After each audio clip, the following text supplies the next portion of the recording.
Test, test, test, test, test, test.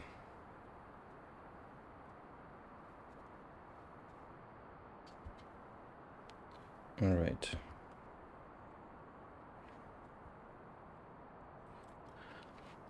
So I'm just going to do a run, see how it feels. I think that's... Maybe I should get into that routine.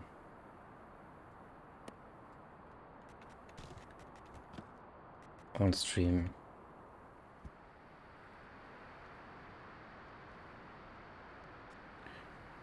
And spawned right in the spider nest.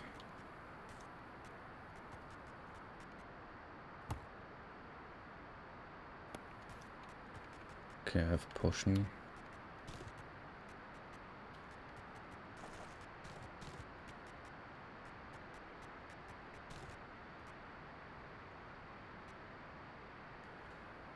And some trolls here.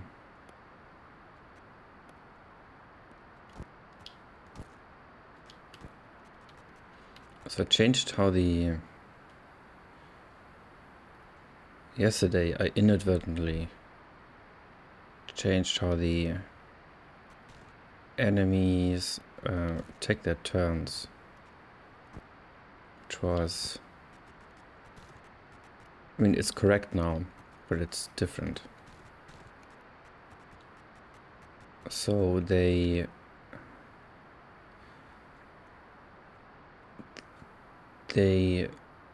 could move and then attack in the same turn, which is bad because I can't kite them this way. So I intentionally added that so the enemies have action points basically each turn, and a turn costs so and so many action points. If they don't have enough, they don't take a turn. And now I made it and there are slow enemies that accumulates less action points each turn by themselves, and there are fast enemies that accumulate more. That's basically exactly how an attack does it. Not as complicated, but it's the same idea. So I've made it so that enemies sometimes get a point less. So they might not attack you straight away. And I think I changed the turn and attack. Yeah, that's basically that. So sometimes they turn and attack, but mostly don't. Is that right? Don't think that's right. It feels good now, but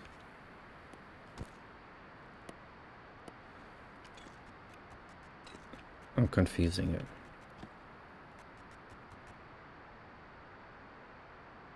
So they definitely lose a turn now and then. Lose an action point. Don't get one. Get one less. And I might also have removed the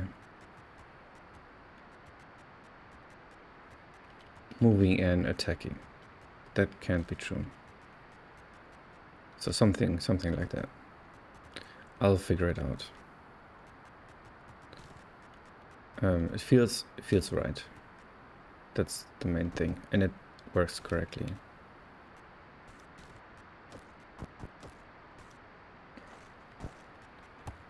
And these are hard. So I've ran 1,000 runs with the bot earlier, and it actually got further into the run than before, I think. On average, that is. It didn't finish, but the bot is also pretty stupid. And also I added, so these waystones, they now sparkle and glow But if you activate them, you get healed and they lose their glow. So you know you've visited them. And so you don't have to walk up to them and read them if you're accidentally walking in the wrong direction. Oh, nice.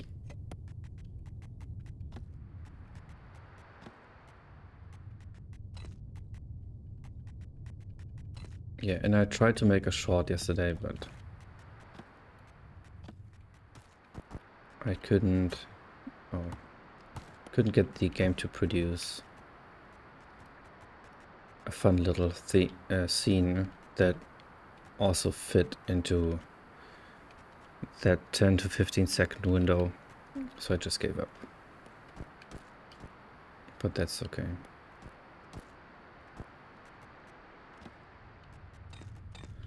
I'll try again today.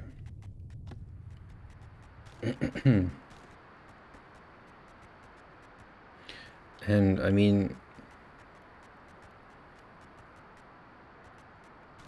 it's definitely a metric to have a game that produces clippable situations all the time. Don't think it's the be-all end-all, but it's something I'm looking at constantly when I'm making shorts. And the healing might actually be too much that you get from these stones.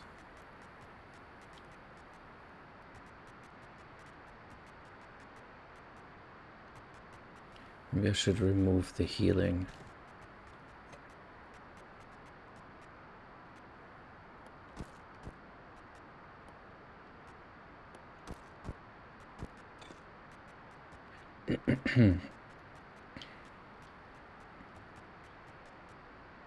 Great.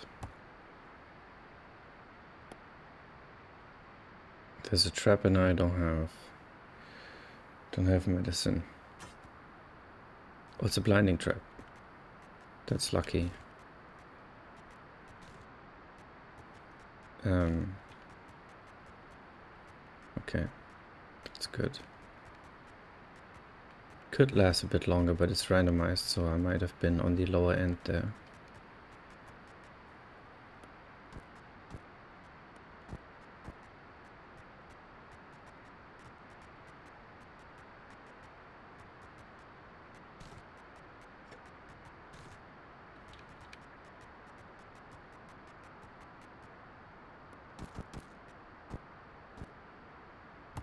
Oh, this is... Don't have a potion. That was close.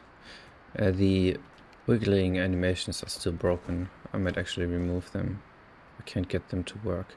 I might need to rewrite some of the combat behaviors in general.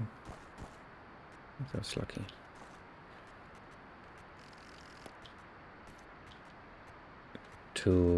So the problem is to show what the enemy is going to do in the next turn.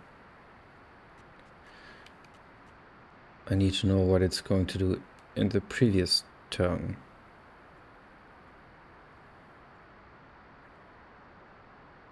And normally you would just... When the enemy takes its turn, it looks at the world and decides what to do right then and there, between all the other entities updating.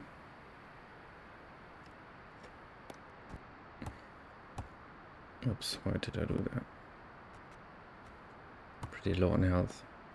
And yeah, basically you have to do the calculations twice. Great. I have to decide not only that, but I would have to decide every frame for the renderer if I want to add a visual clue to what the entity is going to do in the next turn. I have to have that information every frame the turn before, which is just a headache. And so normally you would do this, or you get this for free with a planning system.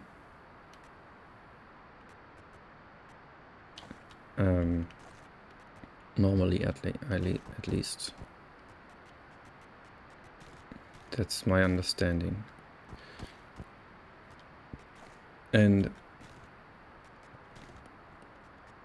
But a planning system is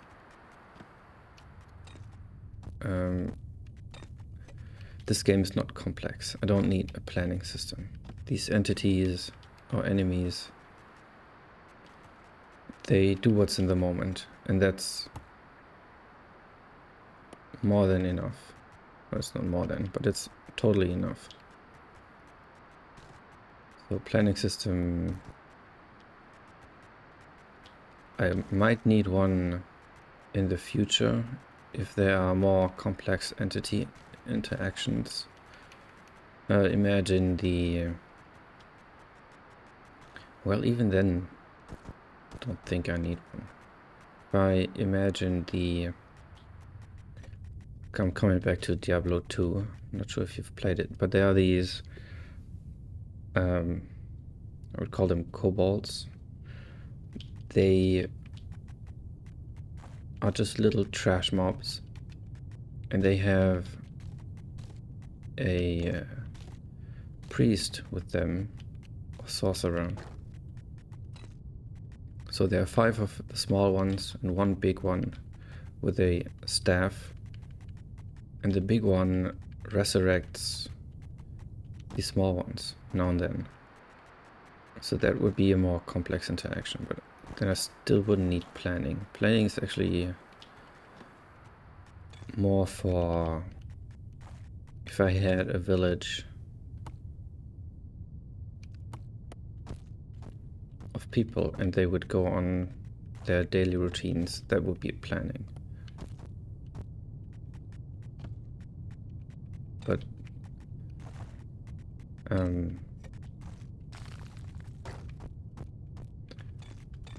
it could also be that the entity decides always 1 turn in advance. So the entity does what it decided last turn, and then decides what it's going to do next turn. But that leads to a problem that let's imagine I was standing in front of this mob as the hero. Oh, I don't have food.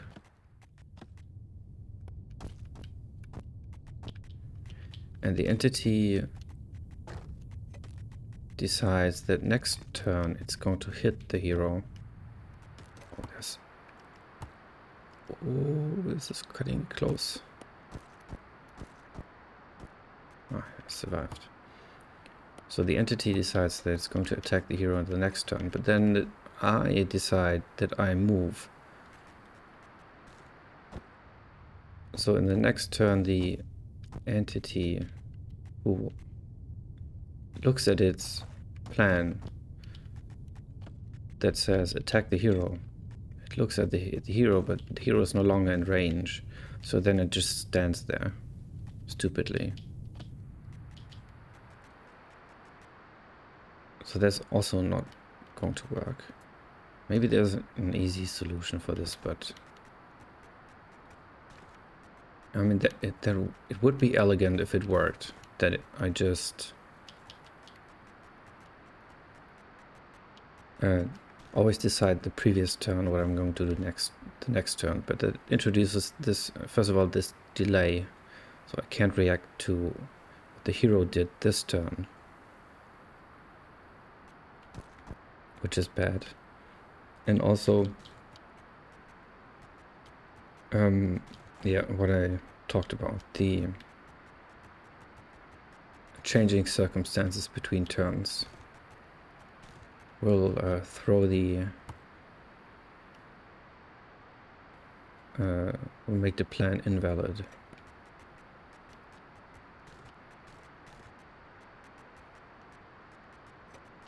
More food. And a heal.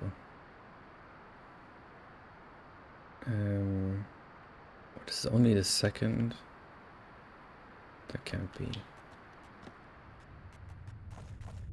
serious.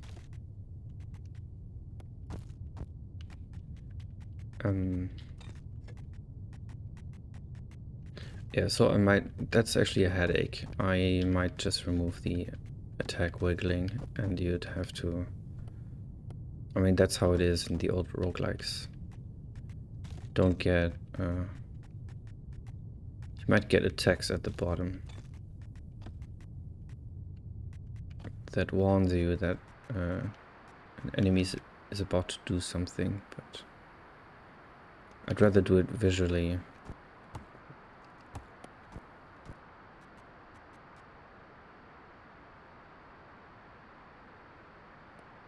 Than with text, because I can. So yeah.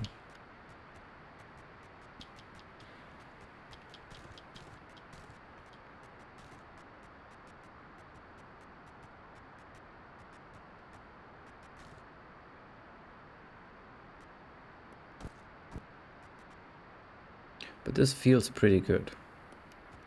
It feels pretty balanced. I've had a couple of close calls. Oh, and I used up the stones. Yeah, they should actually not disappear when I attack with them in melee. Let's add that to the list.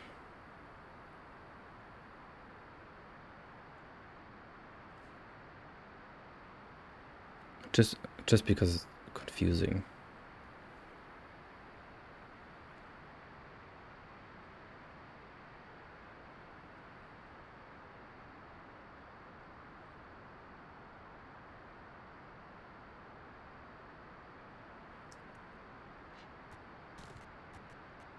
And I need more traps.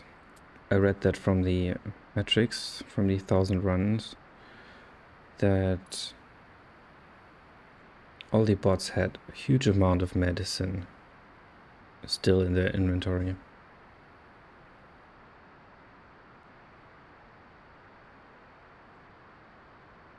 So I could add more traps and or snakes.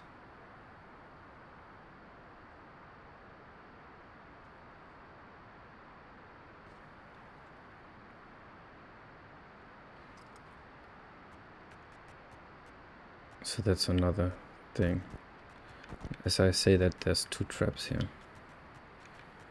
These are these little, just down from the player right now. South. Okay. But I'm just at Waystone 2, so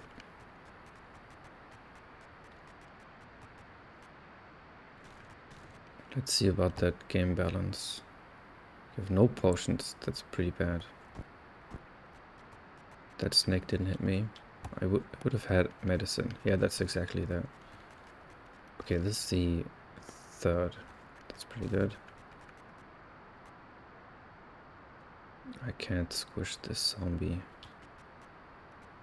Okay, maybe this way, yes.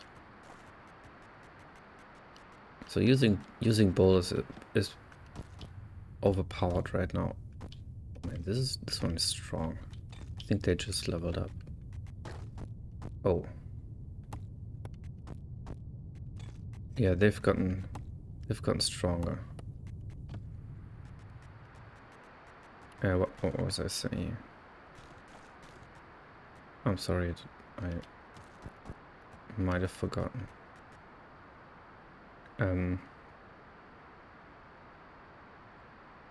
Maybe it wasn't important. Okay, 3 mushrooms. I renamed them caps, but not sure if that's clear what that means. But I like the shorter name.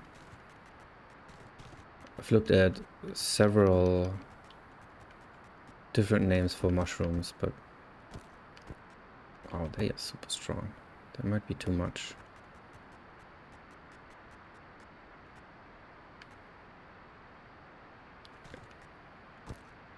Yeah, I'm just doing 1 damage.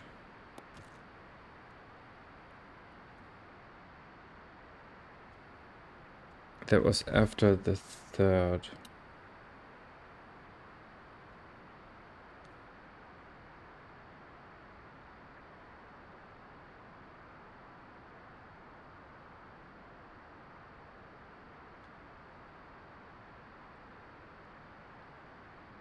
I don't think I increased their defense. So why did I do so little damage? Maybe because I didn't have a weapon?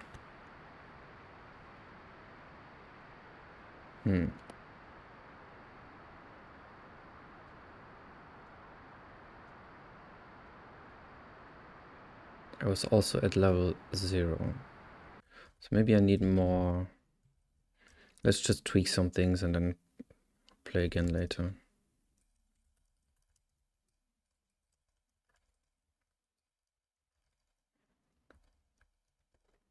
So the experience table, let's reduce this to 30. 1620. Let's see what happens later. Let's look at the scaling.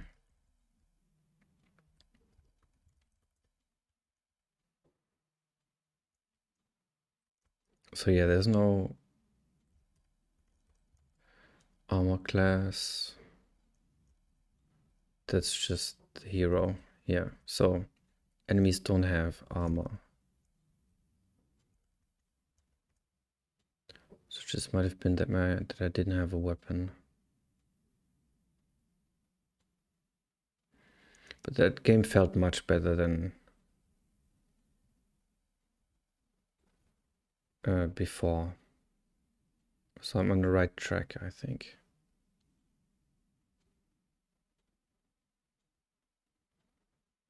And the hero might have just required a level up. So that's the enemy attack. I think that was fine. Let's look at the health.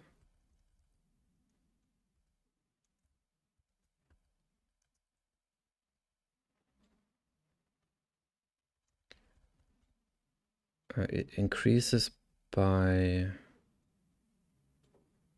what is that, percent? So that's 100 divided by 10. It increases by 1 each waypoint.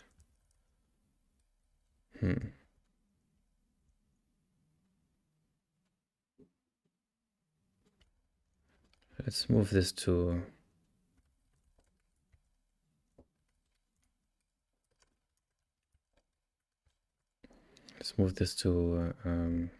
one every 2. Is that good math? It's 100.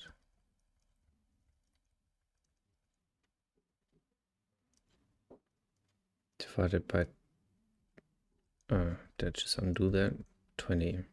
Yeah, I think that checks out.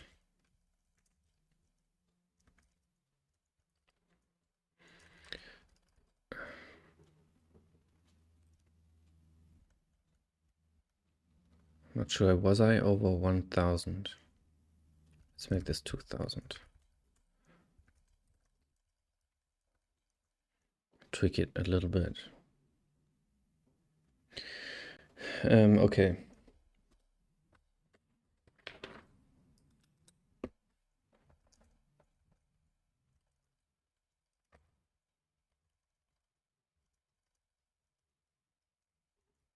Make enemies.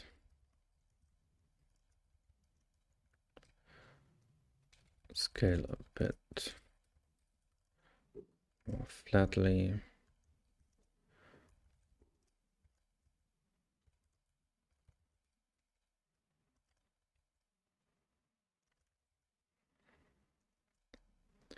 And let's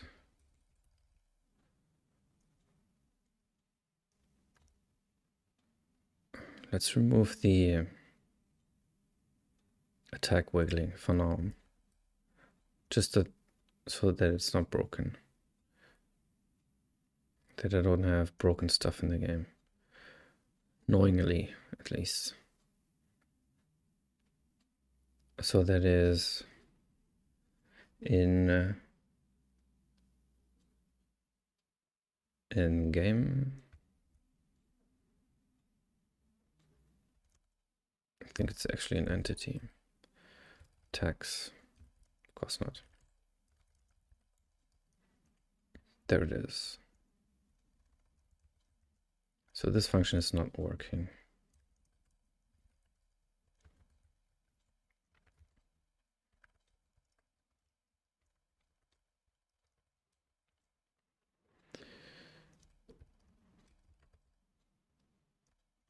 And the update is actually that's the wiggling part.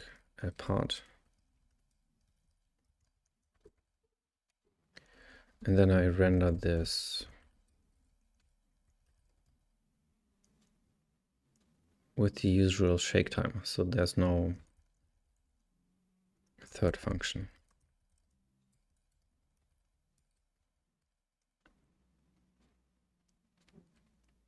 Okay.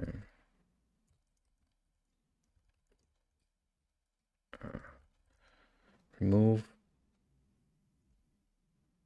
attack for shadow wiggling for now.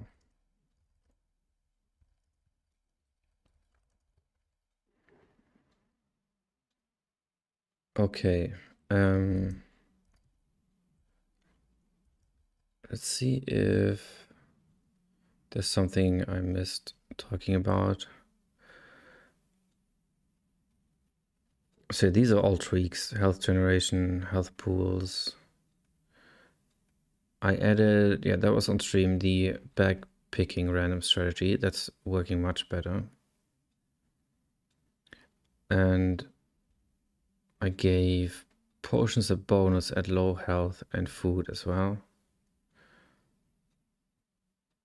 And added the pathstone healing.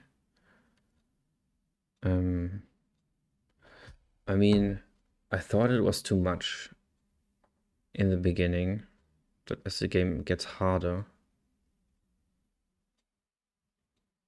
that might actually not be too bad. And I might try raising the path length to 120. That should still give me good coverage.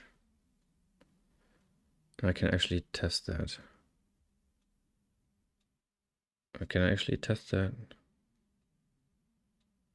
So the longer the path is, the less likely it is. The more likely it is to retread where it was previously.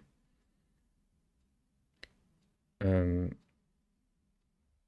there are not that many constraints on the path. Just, it's not allowed to move in on itself. And that's basically it, I think.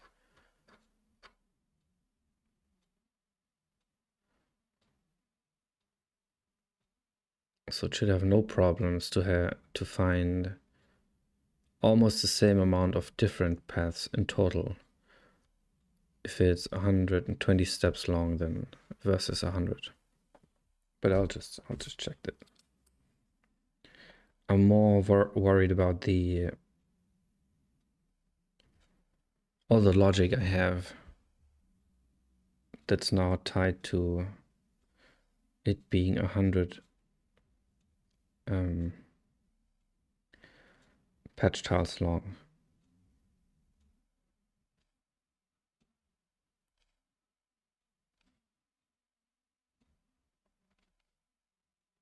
Well, I'll try. I mean, this has to work. I have to be able to increase it. And I didn't do it stupidly, so it's all percentage based, but there might be rounding errors. That could be tricky to detect. So I'll just check that out. So today I want to add one, maybe 2 features before the 20th. I've been thinking about those features yesterday, but I then decided that plopping in one larger thing is actually a bad idea. So I've collected a whole lot of smaller things, and I'm going to rate them. I'll rate them by 3 things. Think of it as a, not a triangle, but these square tables where you have efficient, not efficient, cheap, expensive, or something, and then you want to be in one corner of it, kind of like that. And I have efficient effort, not efficiency, effort, the effort required to implement it. Then I have player horizon. How much does this expand the player horizon? That means how much adds it to the things on the player's horizon, if that makes sense. That's actually the easiest way to explain it. It's things to look forward to, things to anticipate, things to plan, things to strategize about that are in the future. So that's the player horizon. And then I have gameplay variety as the third metric. How much does it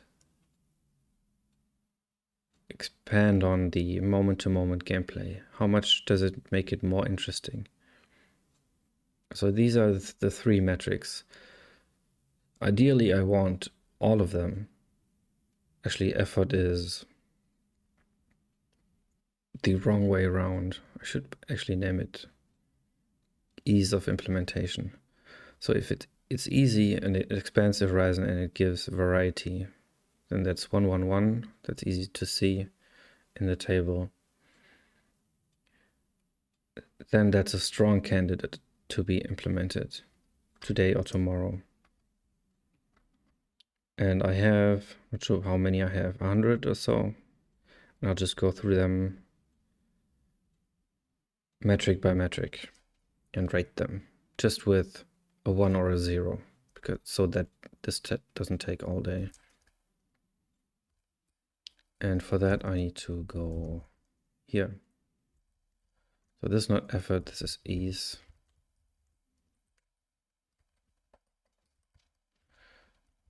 Easy to implement.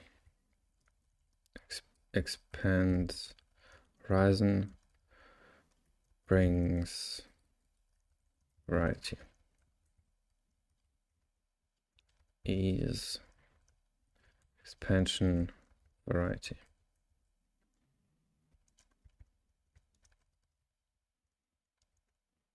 This is just for new people that might be jumping in. This legend up there. I don't intend to keep this file. This gets thrown away. Maybe. Actually, I should keep it. Maybe. Let's see. So I'm not going to go into too much detail, just a sentence or so to these features. And actually, let's rate all of them so I don't have to explain the features 3 times. So a mysterious introductory NPC. That would be someone you meet at the start and that reoccurs throughout the game. That's is it easy to implement? Well, what is the metric? What is easy to implement? Easy to implement is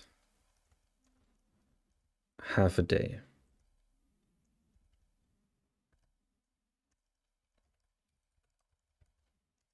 Or less.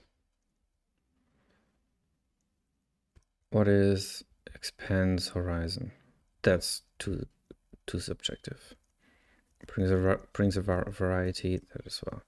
So easy to implement? No. Expands horizon?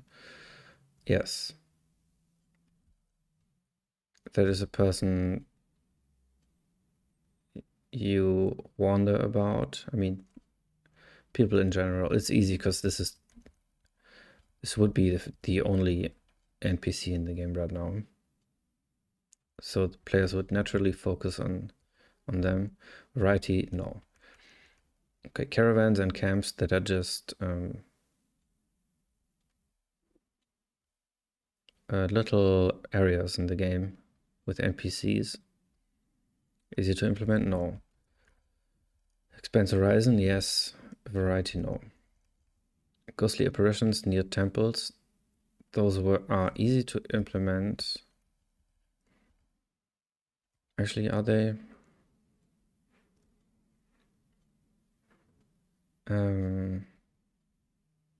Half a day. I could do it in half a day, yes. Do they expand the horizon? Yes. Because they could talk about all kind of things. Or they could just stand there and be ghostly. That would be enough as well. So it's definitely easy to implement. Does it bring variety? No. So these would be non-combatants because they're ghosts. Pet companion, easy to implement? No. Expands horizon? Probably. You will be thinking about your pet and how to keep it alive. Variety? Yes. Place names? So that's just you enter an area and you get a text where you are. Easy to implement.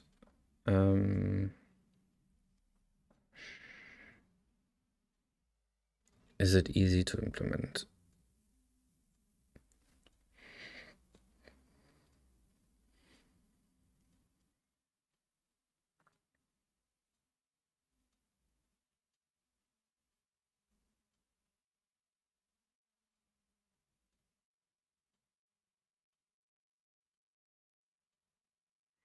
Yes.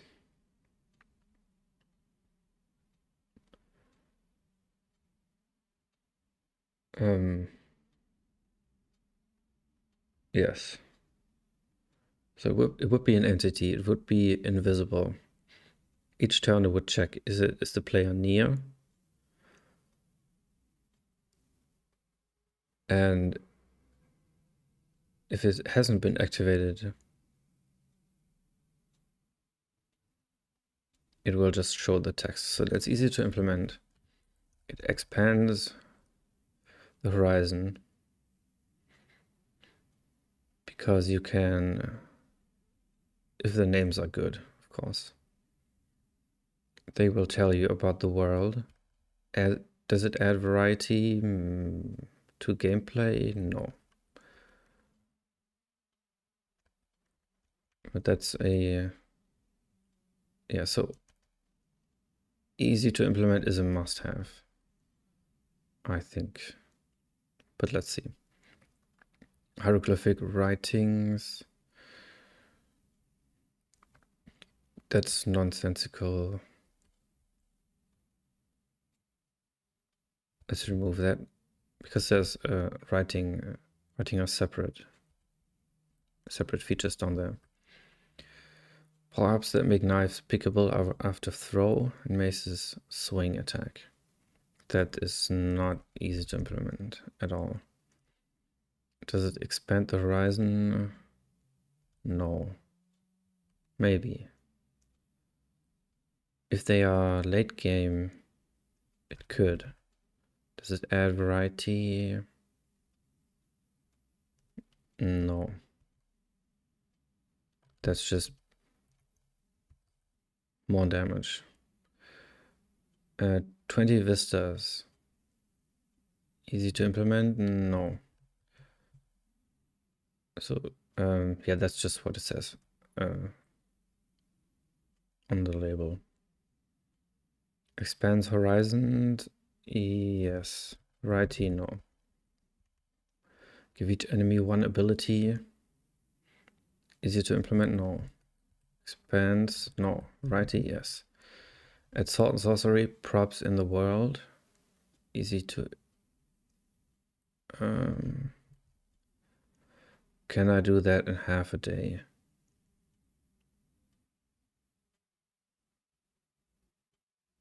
So that would be just...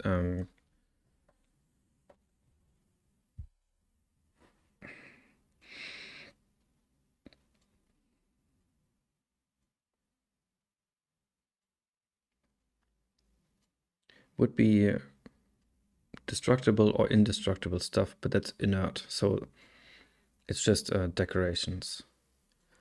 But that would bring the world alive. But can I do that in half a day? That's really cutting it close.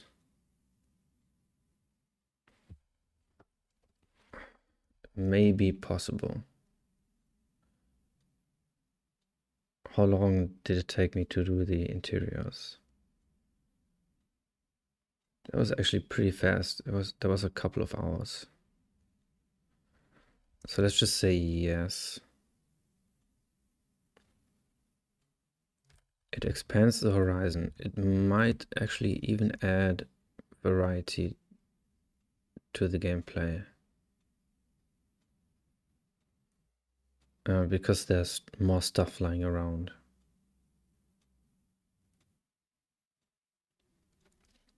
Let's leave that as a question mark.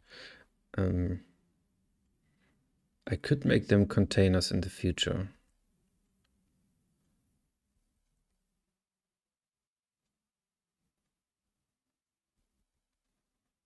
That's actually variety.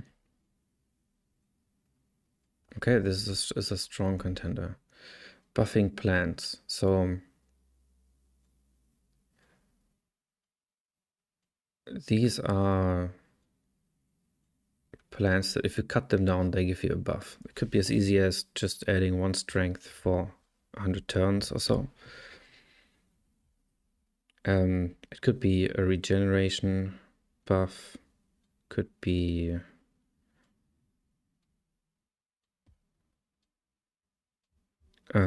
damage buff, plus damage, plus defense. Well, I have defense. That's actually the same thing as strength.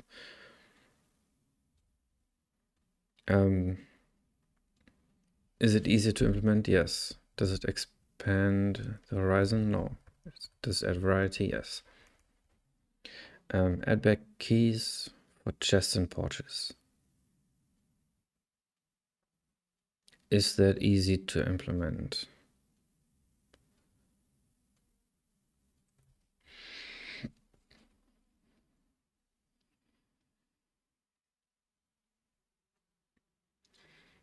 I mean, it's already in the game. Well, that's just the technical part. So keys and locks are in the game, but they're not used anywhere. Because the problem is I would have to go through the world by hand and place these specific locks. I can't just say, okay, on a world generation, lock half of all chests, or lock half of all... Well, lock half of all chests might actually work, but not half of all entrances, because it might be that you get on a run and everything's locked. So that's just not working. So I would have to go through the world and lock specific entrances with enough space between them so that it's very unlikely that the path goes through all of them exclusively.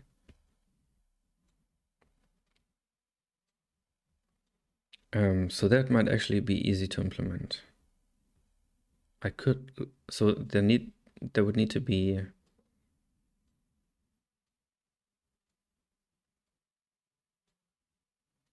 I could only ever drop one key. If the player hasn't used it, they just keep on carrying it, but they won't drop. There won't be a second key that drops. Or I could make them super rare. And then I could just go through and add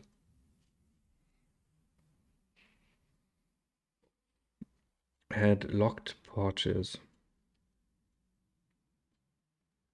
Oh, and doors as well. Add locked doors. That might actually be doable in a day.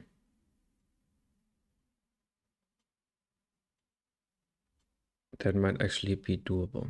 So I'd have to go through the overworld, lock every third house or so.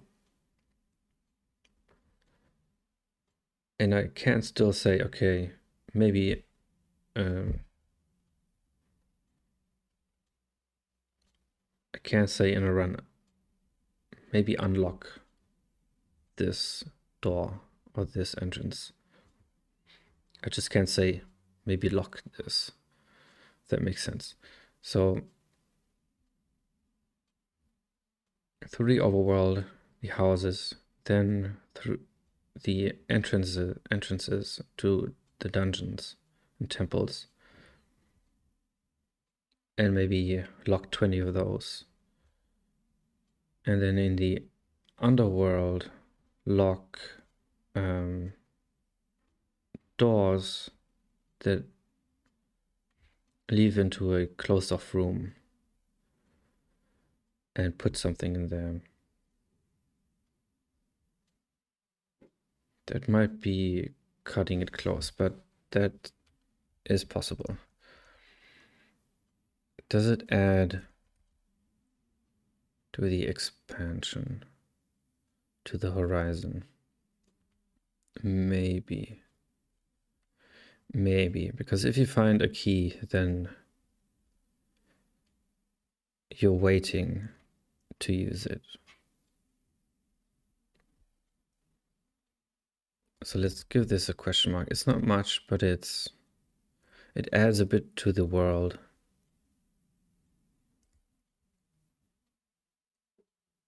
And it adds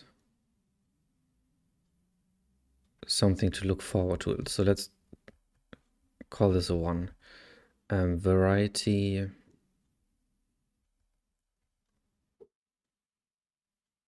It does add a tiny bit of variety in that they are, well, actually, I was just thinking about the doors, but they're also chests and entrances, so it adds variety. So this is another strong contender. Why is it always the world editing ones? Okay, grave robbers that loot the temples.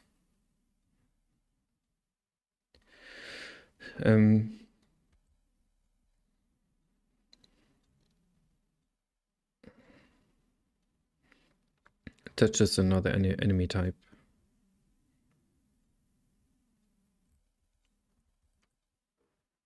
Would it be easy? I could do it in half a day. But I would need to add camps, follow them. But that's doable. Does it expand the horizon?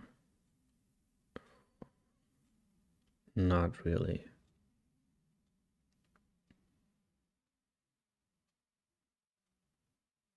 Well, it brings humans into the game, which is something I'm actually not sure about, so let's call this a question mark. And variety, kind of, not really. It's just one extra monster. It's an, well,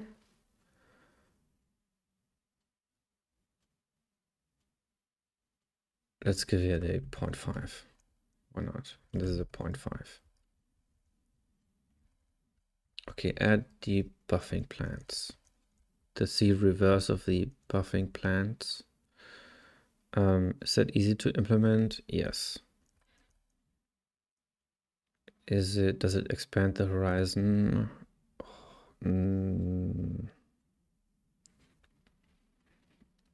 Not really. Does it add variety? Yes. Spawn traps under some bushes. Is that easy to implement? Yes. Does that expand the horizon? No. Does it add variety? Yes. Add more diverse food items. Easy to implement? Yeah. Yes. Expand the horizon? No. Adds the variety? No. Add bad food and bad potions. Is that easy to implement? Yes. Does it expand the horizon? Kind of. Let's make that a dash. Make it kind of a dash. Maybe I should actually decide on that. Do grave robbers expand the horizon? No. Do they add variety? Yeah, probably. So bad food and potions. Do they expand the horizon?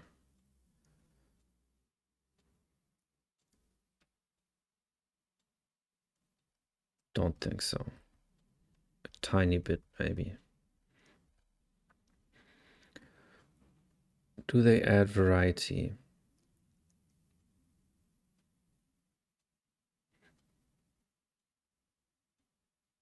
Do they add variety like traps under bushes or debuffing plants? Certainly not as much as debuffing plants. Make the few dungeons bigger. Is that easy to do? Could do in half a day. Is that expanding the horizon? No. For that, they would have to be. They would have to have a narrative. Do they add variety? No. And that's just talking, expanding them. Add boulder puzzles to dungeons. Is that easy to implement? Yes, I could do it in half a day. Does that expand the horizon? No. Does it add variety? Yes. Make world changes caused by the player accumulate over time. Okay, that's nonsensical. Make bad food. Okay. Have bad food. Add something that destroys armor, weapons, accuracy, accessories, etc. So I think Rogue has that as well. Pretty sure Netek has it. That's enemies that destroy your gear.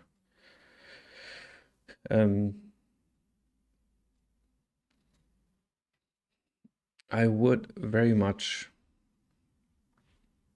like to have something like that. I think durability is a bit lame. So just a number that decreases when you use an item until it's at 0 and is destroyed. That's a bit lame. But add something that destroys armor, weapons. The thing is, what would that be?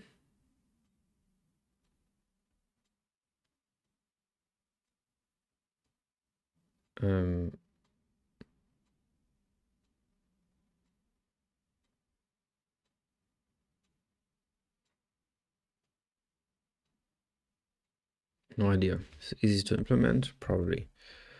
Does it expand the horizon?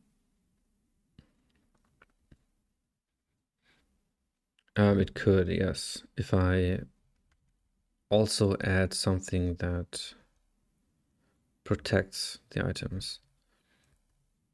Does it add variety?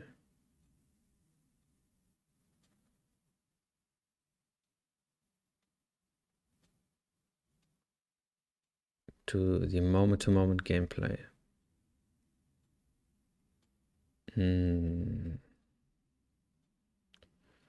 Tiny bit, maybe.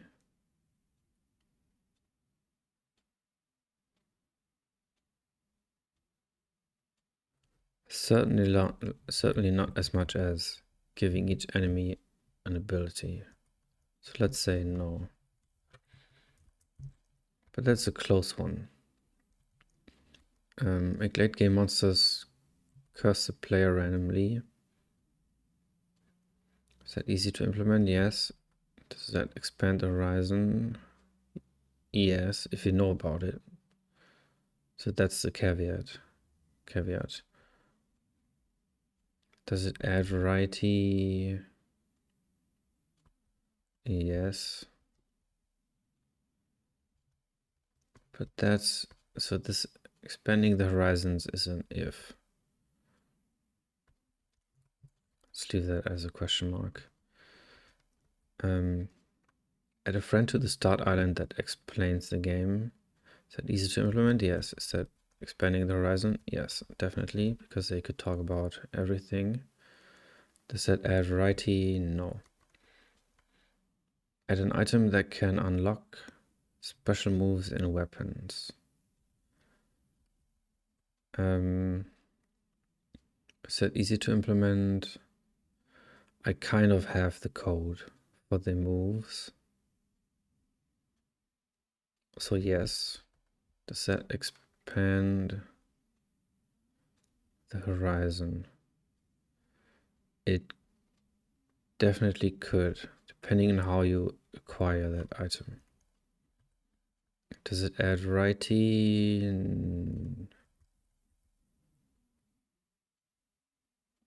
If I give it a cooldown, maybe. But there are a huge amount of questions here. Let's leave this as a question mark. Reduce enemy visibility range. That's actually just more of a to-do.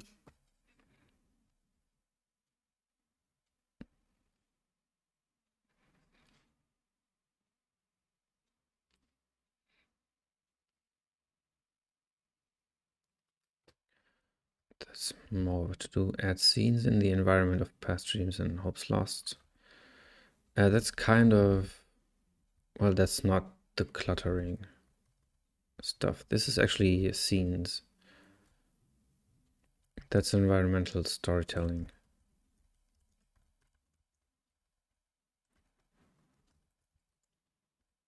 Is it easy to implement?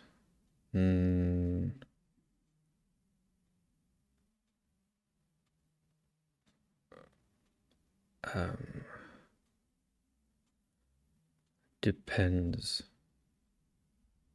Actually, it's not that easy. Because writing stories is hard. And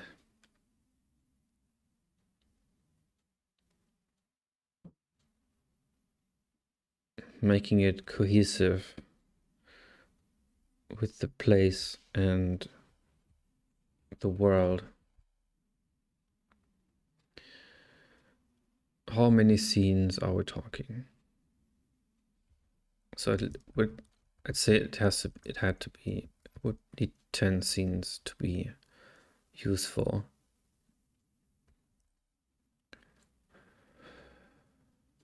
I could make 10 bad ones, or 10 not necessarily bad, but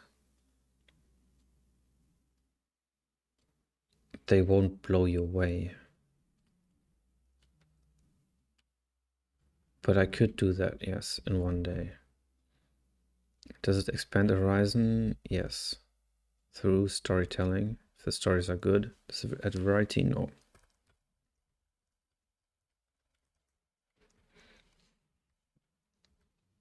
Okay. I'll go to the bathroom. Okay. But add scrolling start screen is.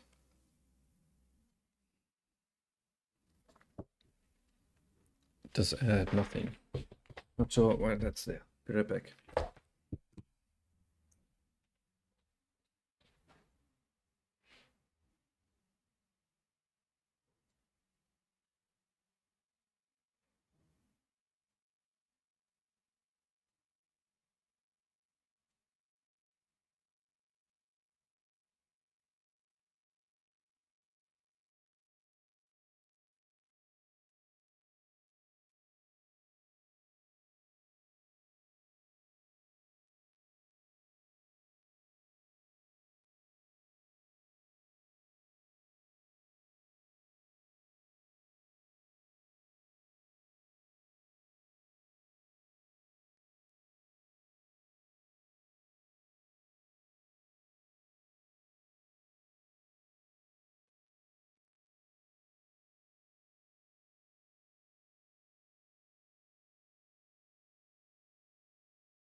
Okay, scrolling the start screen is gone.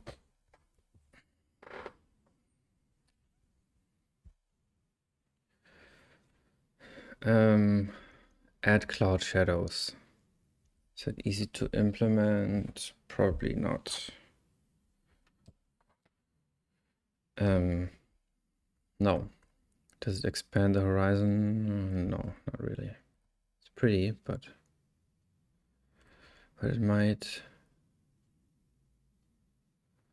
It does open up sky. Let's just. I mean, this is not going to fly anyways, so let's just give it that. Add senators as antagonists. Add a senator as the endbot of region 1. Set easy to implement.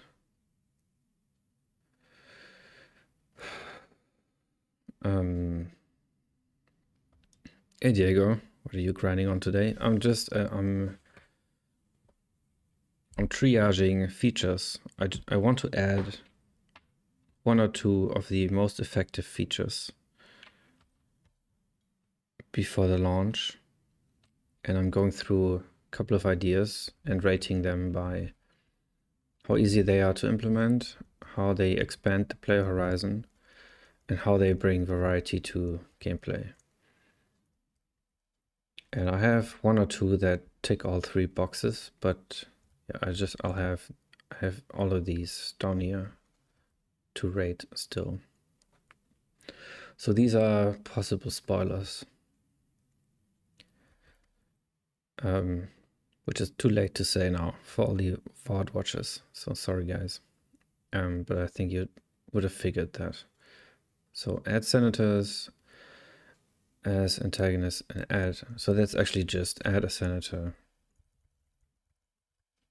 as the end boss of region 1. And these are yeah, undead, of course. Is that easy to implement? Depends. Do I give them crazy abilities? Or are they just a strong undead?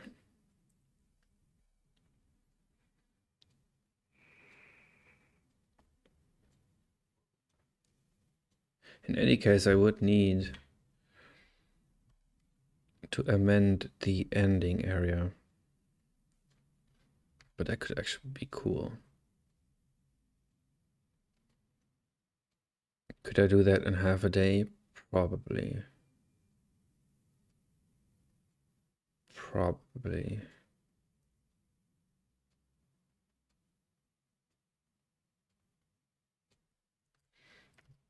So let's say yes. Does it expand the horizon? Not really, because you don't know about it until the very end. Does it add variety? Well, it does expand the horizon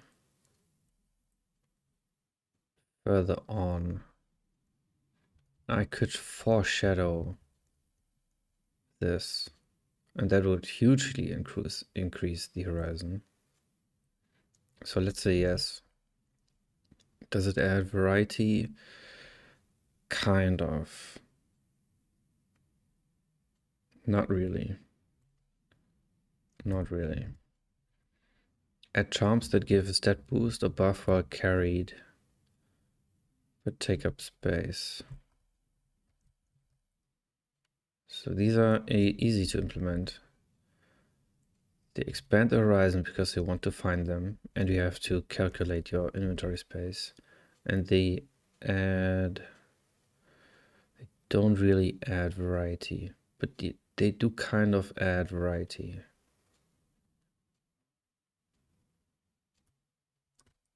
Into the gameplay, but not really.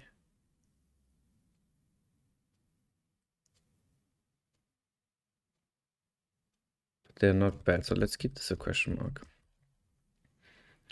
Add readables and murals that tell the story of a tribe in the outskirts of the barrier. Is that easy to implement? Well, yes. Well, half a day might be cutting it short. Let's say yes. That's just writing text and placing 10 or so readables. Does it expand horizon? Yes. It makes your mind wander. Does it add variety? No. Add rare crazed enemy that attacks everybody, even allies. Is it easy to implement? Yes. Does it expand the horizon? No. Does it add variety? Yes. Add points of no return in the path. Is it easy to implement? Probably not. Does it expand the horizon? Maybe kind of.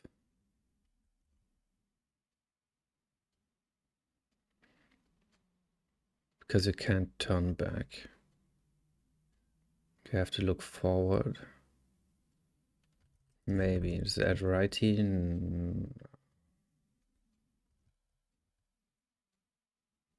To the moment-to-moment gameplay? I think it does. But also not really.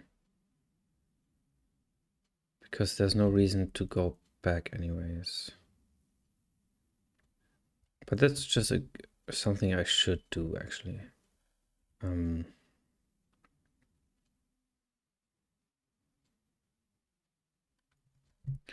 Or I could collapse the back-facing boundary when the hero touches the path stone. I could do that pretty easily.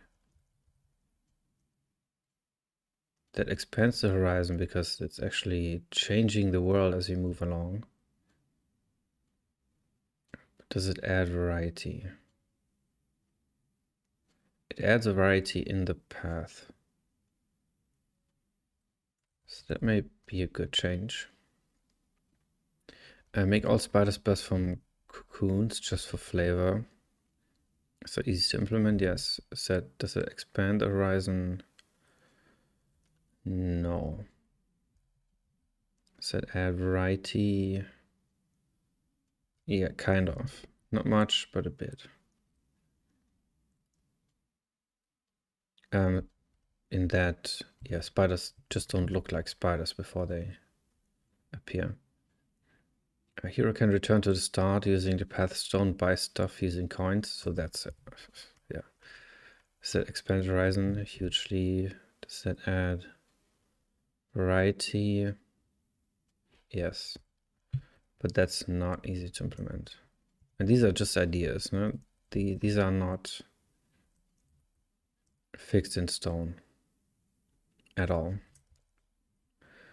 Or they could find vendors along the path. Okay, that's a variation.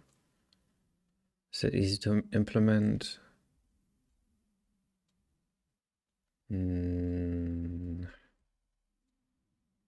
No, not at all. Because I would need the shopping interface, which would be doable, but I also need to add currency and balance it. That's the hard part. So it's not easy. Does it expand the horizon? Depends on what you can buy, but you could only, well, it does actually, because you can save up and look forward to meeting a vendor. Does it add variety? Yes, because it adds coins to collect. Large monsters that can cause injuries, decreasing vitality for a while. Is that easy to implement? Yes. Is that expanding the horizon? Depends on how you heal that. If it's just going away after a while, that doesn't.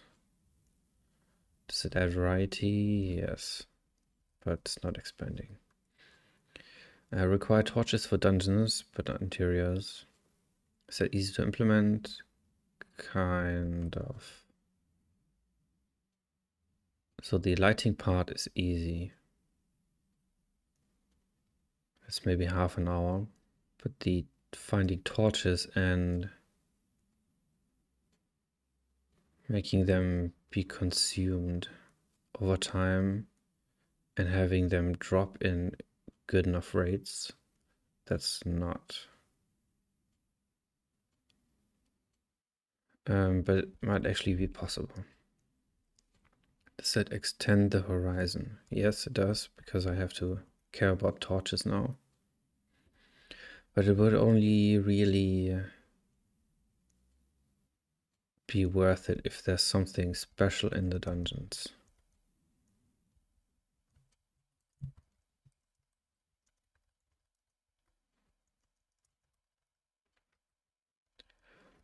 So then that's not easy anymore. Does it add variety? Yes. Fix the day-night cycle to the runs and require torches at night.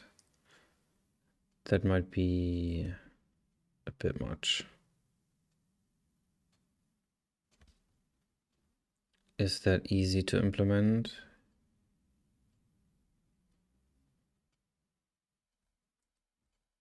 Well, the question is, what happens if the player runs out of torches? And I would need to shorten the night cycles. And that might make them strange. So it's not easy to make this work coherently. Does it expand the horizon? Not much more than nights do on their own. Variety, no. Well, a bit. Because I have torches now. Zombie guards that catch the hero in a net with a ranged attack. That's easy to implement. That's expanding the horizon. No. Does it add variety? Yes. Create broken versions of items that break after use. That is relatively easy to implement. Does it expand the horizon? Oh, that's not easy to implement because I have to balance it. Does it expand the horizon? Kind of. If the broken ones are the more abundant. Does it add variety? Yes. Undead losing body parts to slow down play. I've stepped on. I've had that before, but I threw it away. Is that easy to implement? Yes. Is that expanding the horizon? No. Does that add variety? Yes. Readable letters on desks in interiors.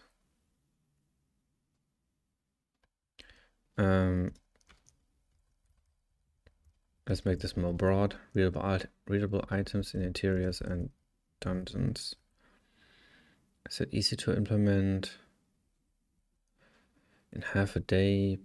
No, because I would need many of them. Or I could cheat and repeat them. Create how many? For this to call itself a feature, it would have to be at least 5. So is that easy to implement in half a day? Not really. Not in any good way. So expand horizon? Yes, because it tells stories. Does it increase variety? No. Altar praying may turn next death into consciousness only. Is it easy to implement? Kind of.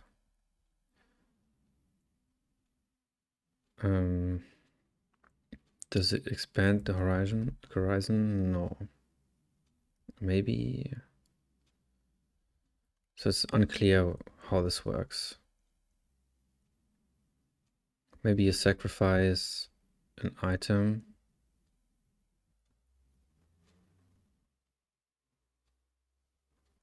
Or something. Or it acts like a checkpoint. In 3 points in the game you can just use that thing and then have a free death, but that's actually, yeah, that's destroying the whole roguelike permadeath thing, so that's gone. Collapsing floor plates that shut off the path back. Is it easy to implement? No. Does it expand?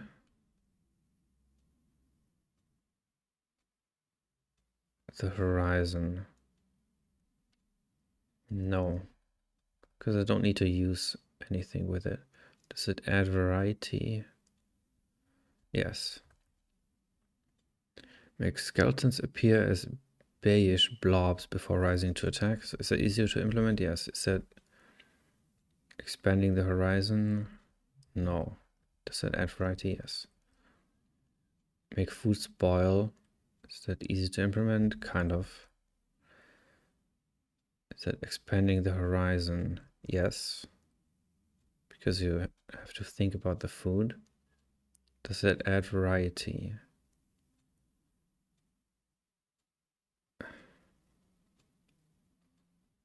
To moment gameplay. Kind of, yeah, because you're constantly eating. Unlocking special moves would be nice, just to add some variety, since there are only 3 weapons so far.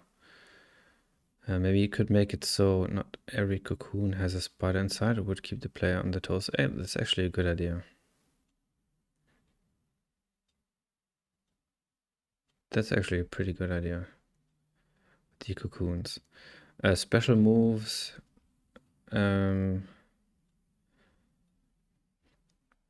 I have this idea of giving the... So the easy one would be, okay, there's a special sword that does crit damage. Nothing else does. There's a axe that does swing damage, so it hits everything around you. And then there's spears, or special spear, that can attack 2 tiles in front of you instead of just 1. If you mean those kind of special moves, then yes. But if you mean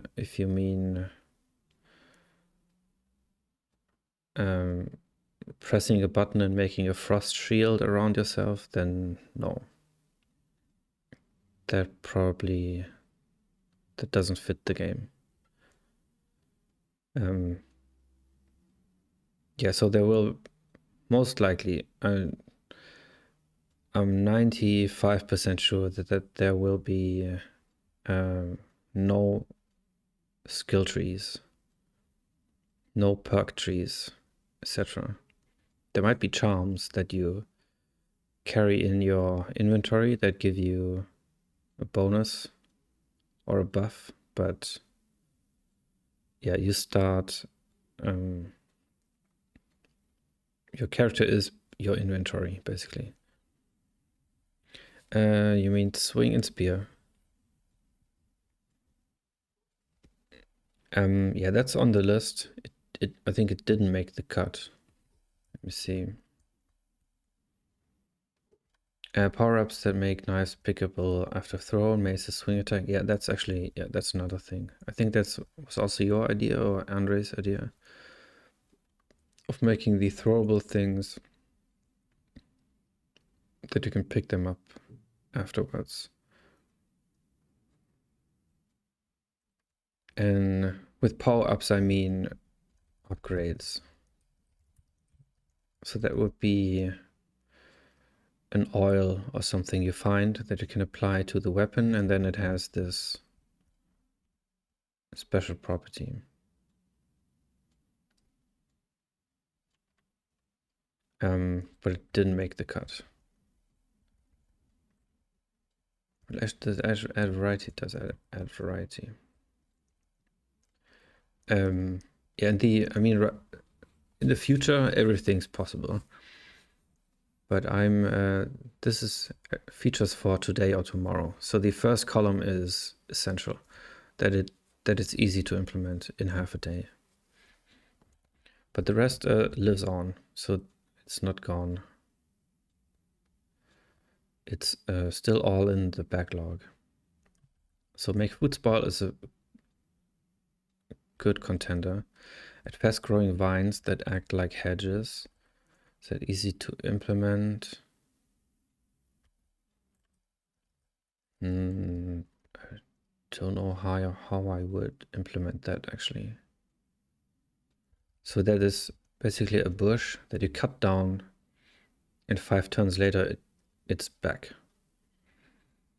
That would make navigation more difficult. So it adds variety, does not expand. Let's just gamble and say it's easy to implement because it's out anyways. Make raptors pose as bushes before emerging from them. That is basically the same as spider cocoons, which is easy. It expands your horizon. Not really. But it adds variety. Add lamps that spawn a ghost when rubbed. Okay, that's Aladdin.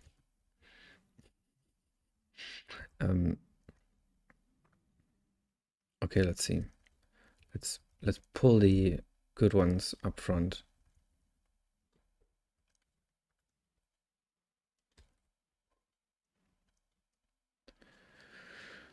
There's another one. One. That one has a question mark. This one as well. This one as well.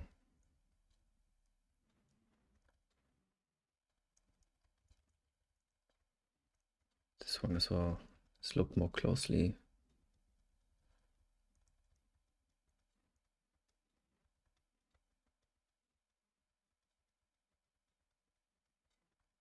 Okay.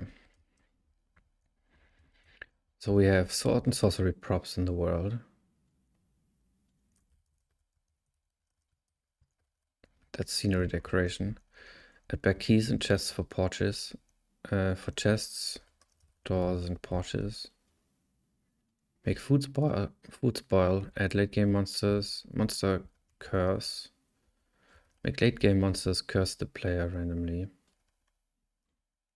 Okay, these three I'll have to decide now.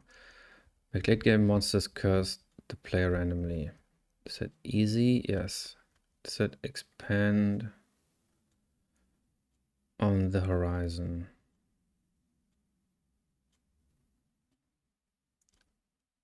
If you have to prepare for it, yes. But then it's not easy to implement.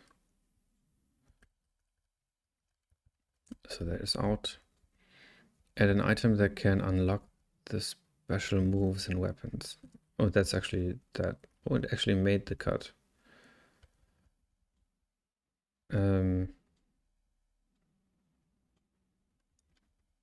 Does that add variety? It actually adds variety. Add charms that give a stat boost while carried, but take up inventory space. That does add variety. Because they could be any buff. So that adds variety. So I have these. That's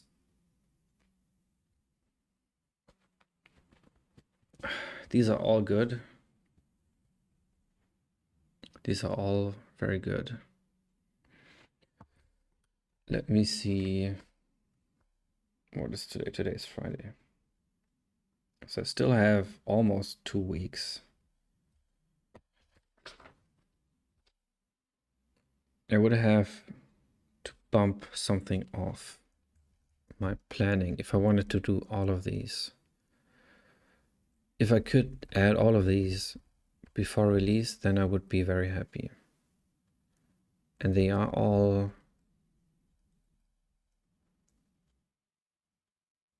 about half a day each. So let's look at the list. So missing music and stingers. I did that. Reuse old songs. So that might be half a day. Missing music and stingers. So that's the... I want a musical cue when you start the game and when you die. And nothing fancy, just a relatively silent murmur of a musical note. And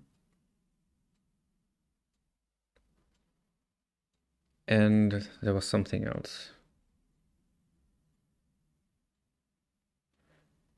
What was there? I think that's it. So that's just these two. I could do that in an hour probably. And music queue. Set this for spawn, for entering barrier, and death.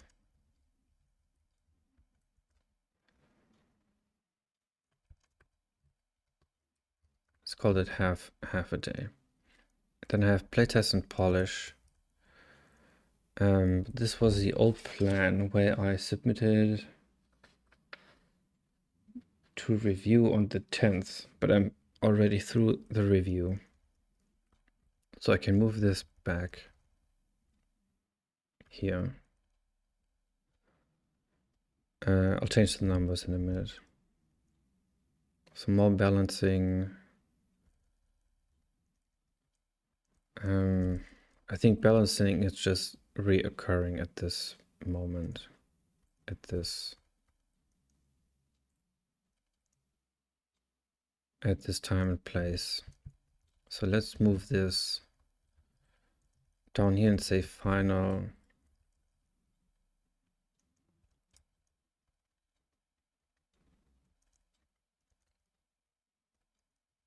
At secret teaser landing screen of next region.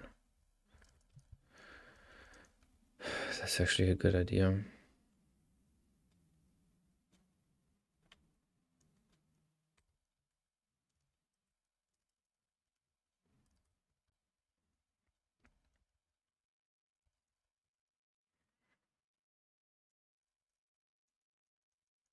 Environmental sound effects.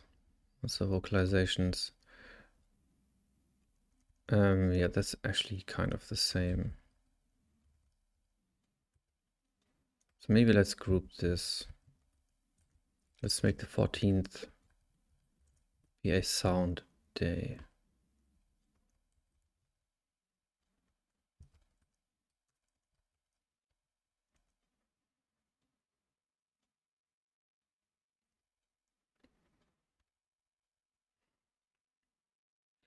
Now this is all out of whack.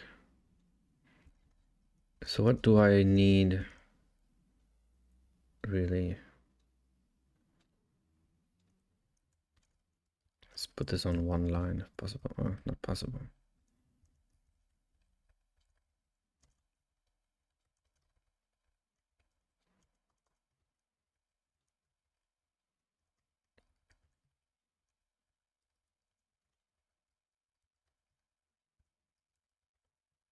Okay, that's much better.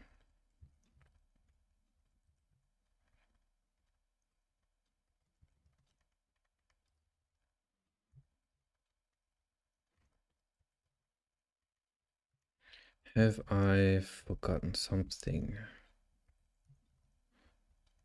Probably have. So I have the mood readables even in here. But they flew out in the triage just now, so they are gone. Critter particles, I want that.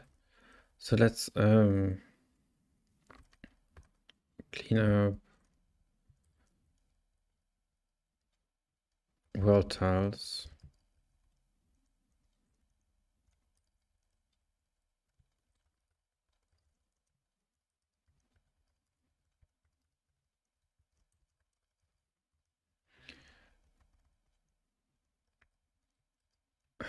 That's, I mean, this is... I should make this explicit.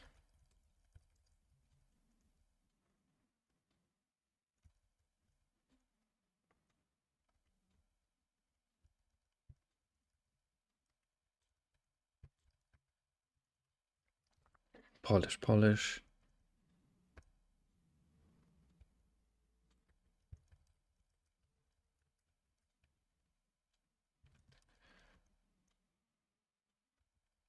And I can add this here. So 14th is a sound day. Yeah, that's actually...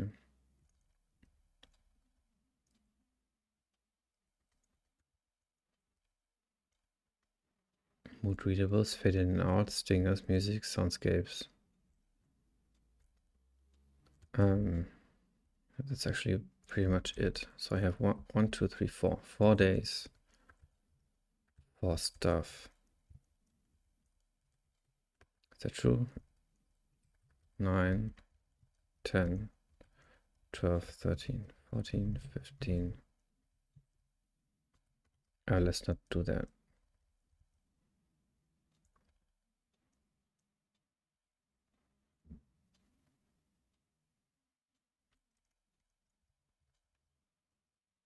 Eighteen, 17,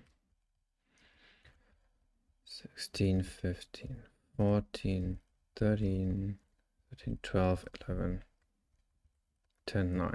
Today is, I presume, today's the 8th. Okay, that's good.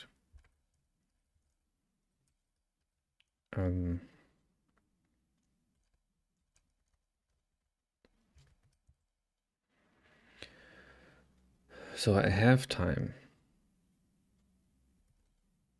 I have time, but only about half a day every day, because I need to play the game like a maniac and make it good.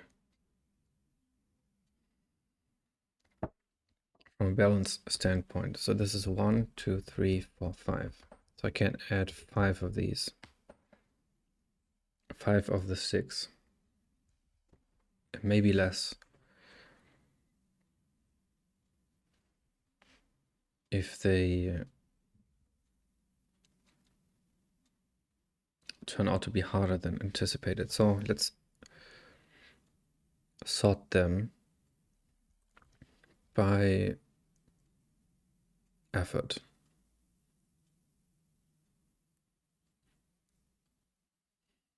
So add sorcery props is a huge amount of effort. That's cutting it close with half a day. Add back keys, also effort. Because I have to go through the world by hand.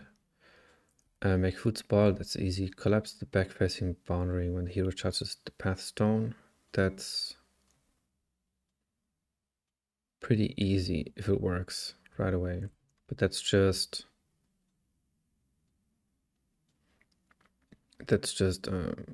extracting a bit of code and then making it dynamic. Changing the tile heights and then retessellating. So that should actually be easy.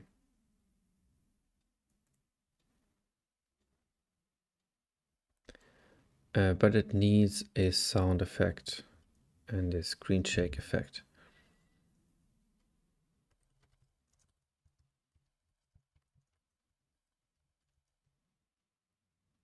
But that's still easy.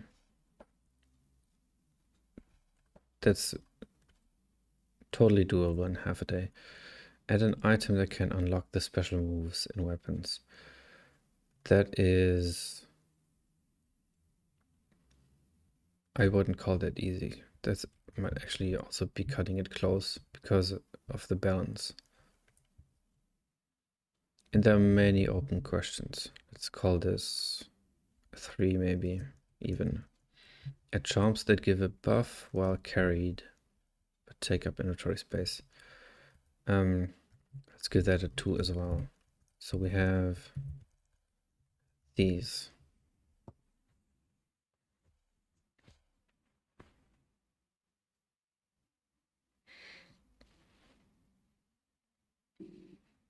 That's the order.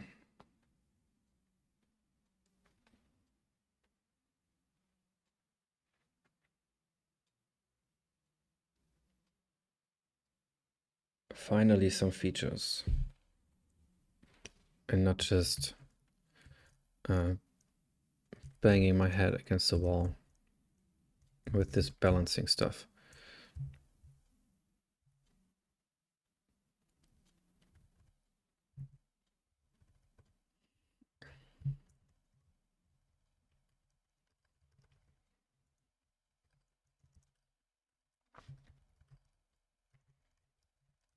Okay.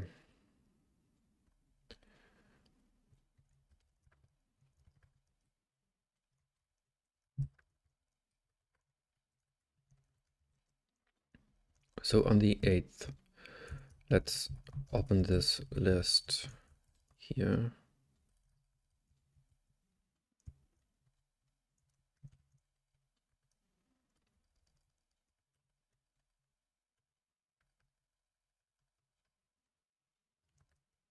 Oops.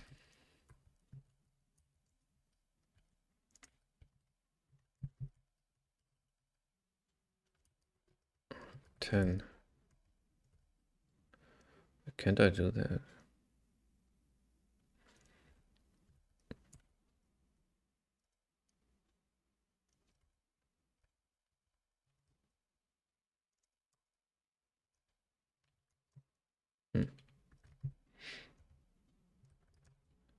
Fighting with Vim VI.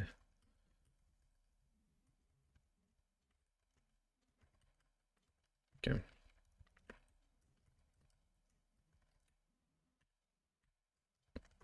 Thank you.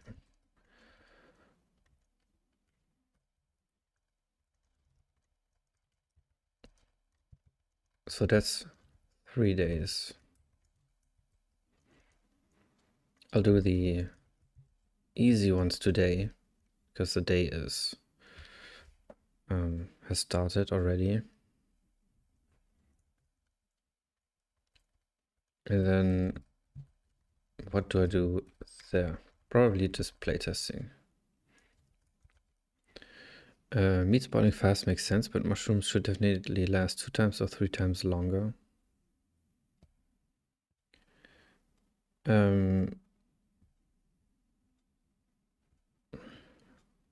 I mean, you're in a magical land and the path is changing all the time, so not sure if our world knowledge of mushrooms applies really, but it would make sense. I have a idea in my backlog that says that if you find meals, not just ingredients like meat or mushrooms, but meals that hot meals, if you find a hot meal for whatever reason, that would last less long than a cold meal, but it would heal more. So there's I have some ideas about spoilage, but right now I'll keep it the same so that the player can build an intuition.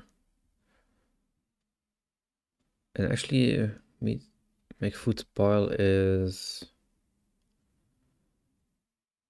a problem. There's a problem with the inventory stacking. So if I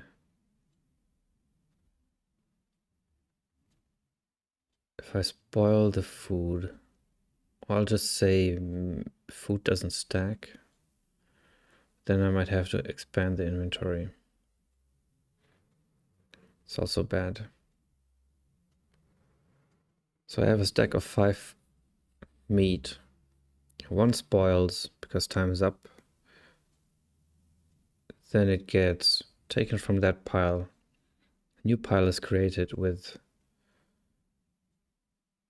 spoiled food. But that spoiled food then is pretty useless. Oh, it can give you a debuff. I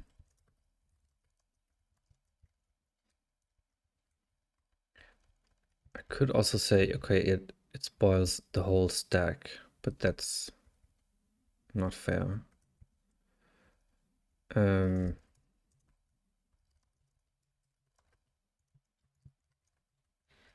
Make it not stack, but that's also mean.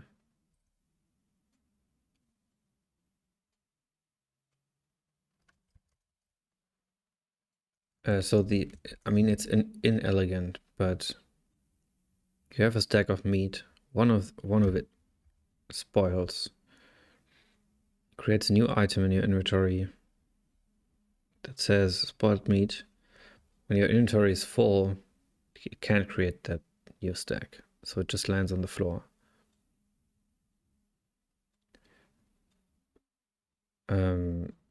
Which is confusing if suddenly all your meat is gone. But if your inventory is full, you've probably played a while and know that. But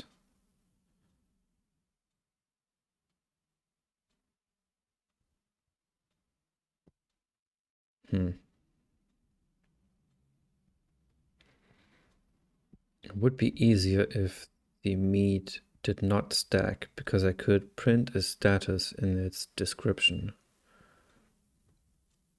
of how fresh it is.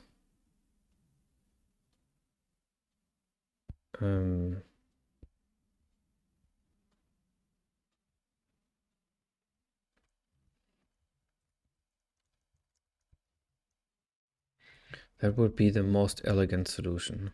Make the food not stack, but that's pretty harsh. Right now it's 8 items only.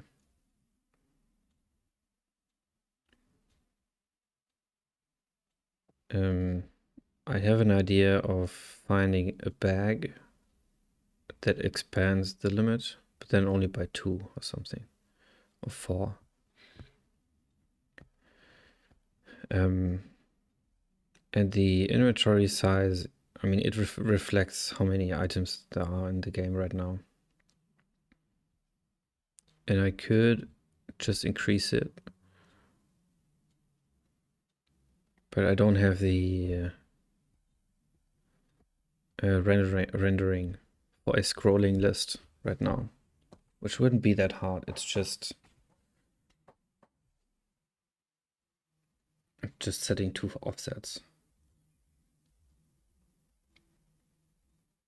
And I would need indicators. Scroll indicators, but that's pretty easy.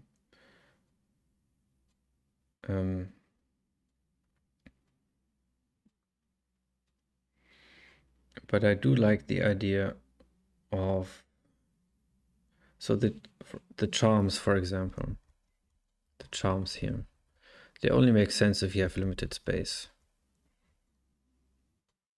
That you have to decide, okay, I throw away this ammunition, these stones, so that I can keep the charm. Or I throw away this food even, or these potions. So a small inventory brings interesting decisions. And I don't want carry weight or something like that. That's just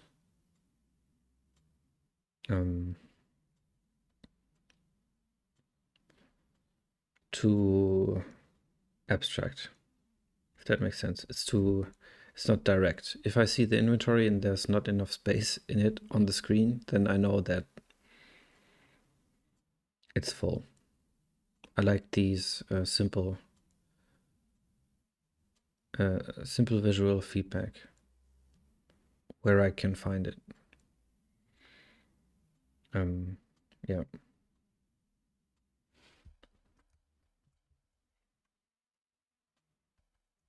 But I think I would have to make the food not stack. And that's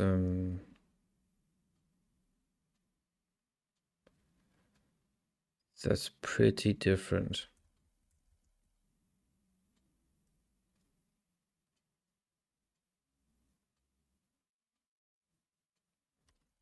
Or how else could I solve this? I could make the food just disappear. That's also an option.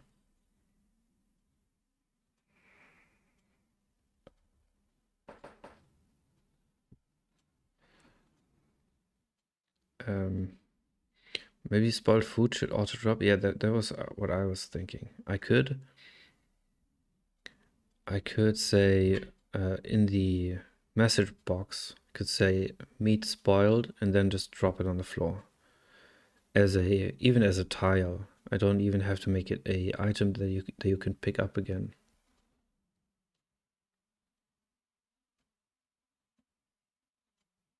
I think that's the cleanest solution right now. Just remove it.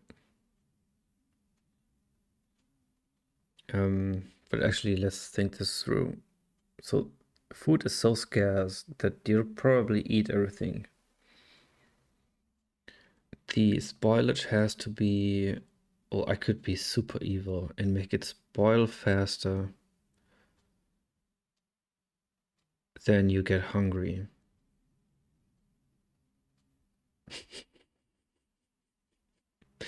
That would be messed up. So that you have to find the food around the time that you get hungry, or else it spoils before you get hungry. That would be diabolical. I won't do that.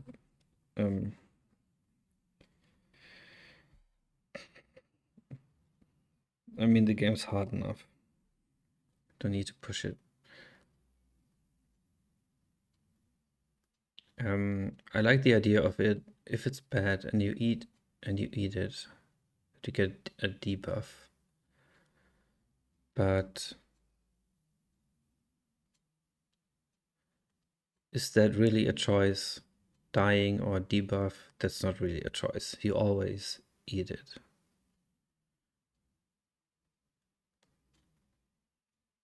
And if you're starving, you already lose health rapidly. Okay, you wouldn't be starving anymore, but you would have a debuff. Depending on how harsh that debuff is. Well, you shouldn't die anyway. That wouldn't make sense.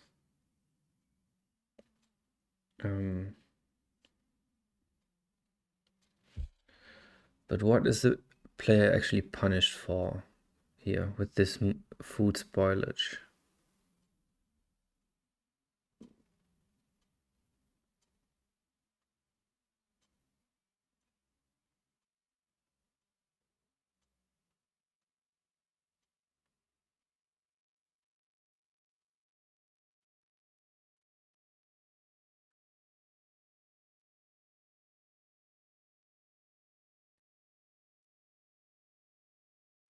Because it's actually no fault of their own that there's nothing they could have done better for it not to spoil. If I have a stack with multiple items but with different spoilage levels, I assume you automatically eat the one that's about to expire first. That's a good point. That's a good point.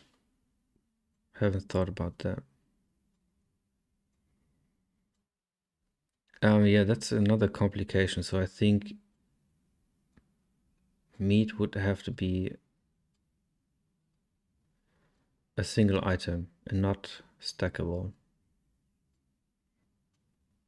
Or mushrooms for that matter. Food in general. So that you can decide yourself which ones to eat first. And then the player would get punished for not choosing the correct one. And then it's spoiled.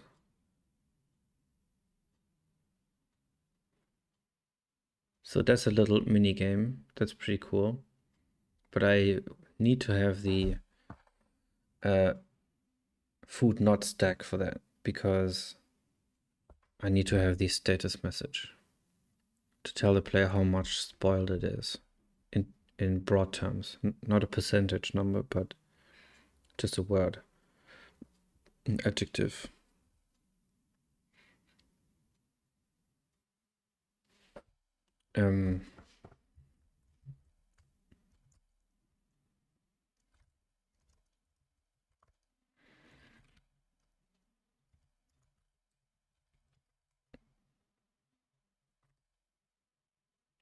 Meat. Let's remove the stacks marker.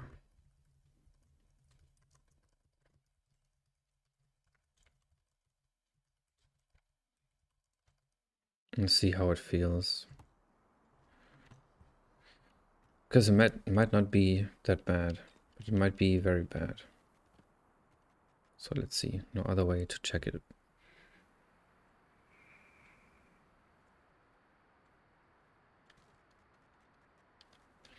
But yeah, it's fair if I spoil the food because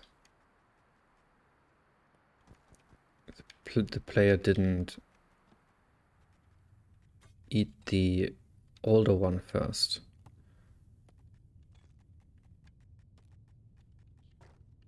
So that I think is fair. Oh god, am I dying? That was close.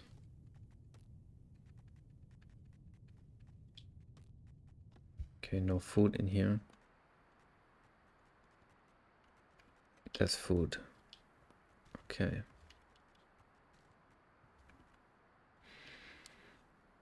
I'm not evil, the game is already difficult enough. 5 minutes before, now is the player fault to choose the wrong one. No, I mean, I'm just, of course it's the player's fault to choose, to eat the fresh bread before they eat the stale bread. Because they're being wasteful. That's actually a good lesson for kids.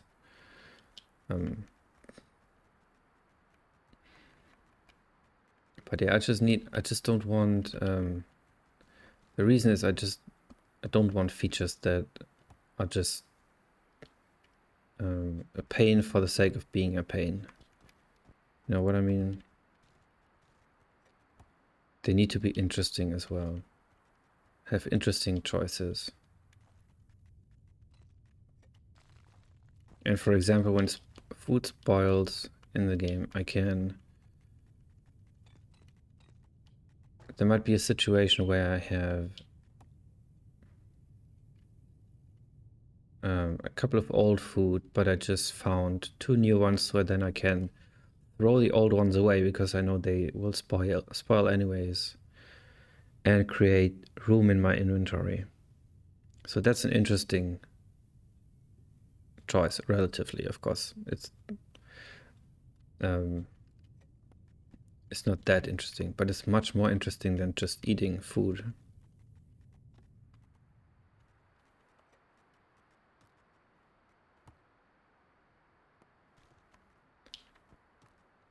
Oops. And yeah, the player then gets well, I'm actually starving. Okay, so this is not bad. It's also limiting how much food I can have. Many food items.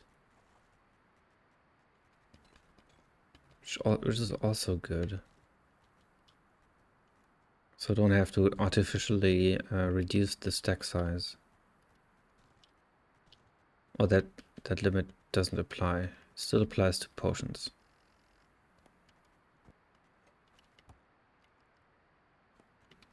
Still looking good.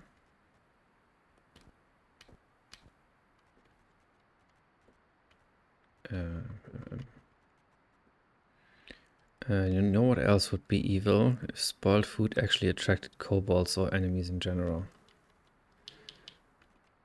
That would be pretty evil.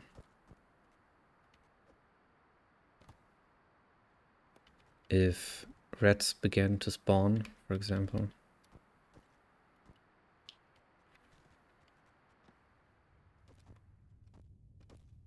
Oh. And I mean, you could spin this on and say, okay, there's something I need from rats, and I can only attract them from the underground if I place spoiled food everywhere. So I think that's a good feature that can be expanded on.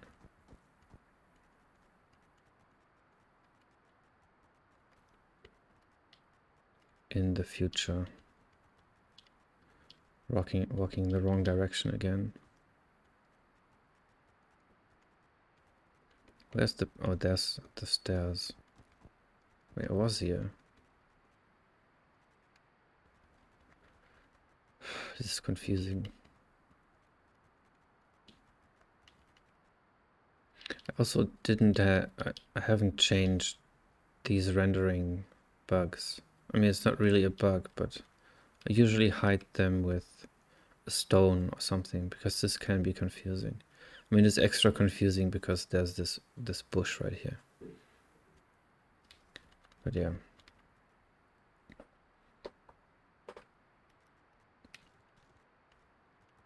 Where is the path? Oh, here it is. Okay, another cap. This is, I mean, it looks okay. So I have 3 food.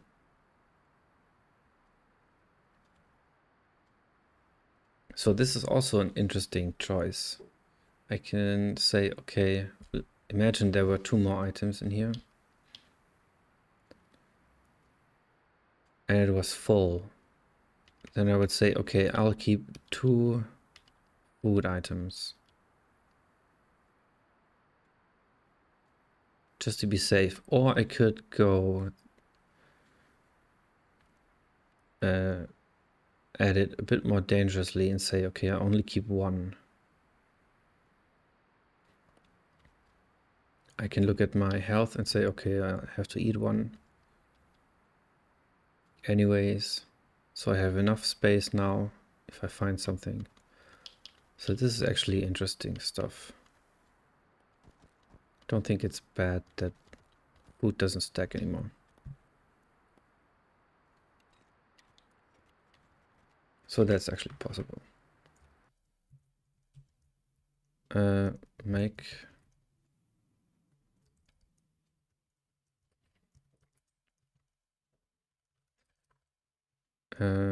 remove it. Or I could, now if it's not stacked, I could turn it into spoiled food.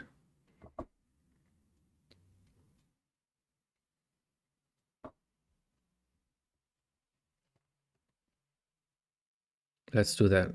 That's actually cool. So let's make it a bit evil.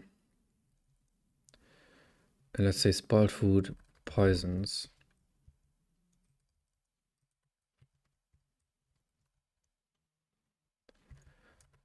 And what time? It should spoil in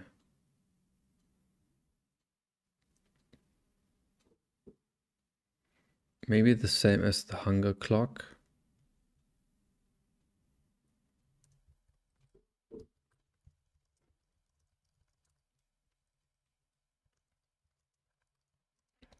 If that makes sense. So if I'm at half hunger, then it'll spoil after I've eaten a good piece of food. And am back at the same hunger, then it spoils. I'll just have to try it out and get a feel for it. But I'll start with that. Or no, let's make it 2 times. Otherwise I can't hold on. Let's make it 3 times hunger clock. So I can hold on to 3 of them. Does that make sense? Let's make it 2 times. 2 times hunger clock. Or 1/2.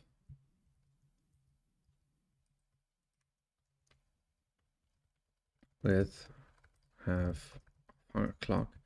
Poisons. So if you're starving,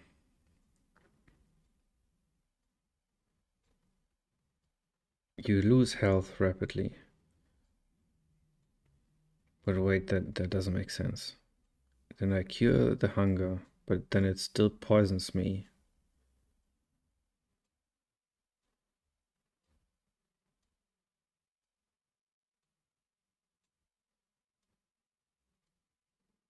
That's not good. It should take away the healing, the health damage, and replace it with something else that's also annoying. I could make it a one-time damage, so that you, let's say it does 5 damage. So if you eat the spoiled food while you're below 6 damage, you die instantly. But if you're above, then you live.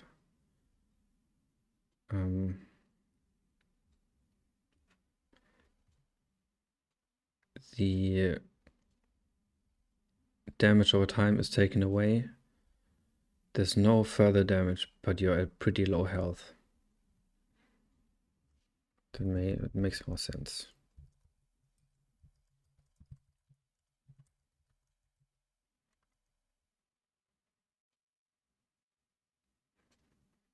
Or, even better, sets health to 1.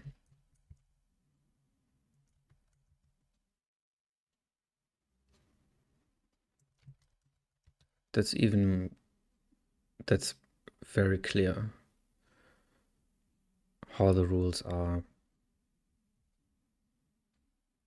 So it cures your hunger, but your health is set to 1. Then you can't take a potion. But if you're hit, then you're dead. Okay. Second one, collapse the back-facing boundary. The hero touches the path stone. That's pretty self-explanatory.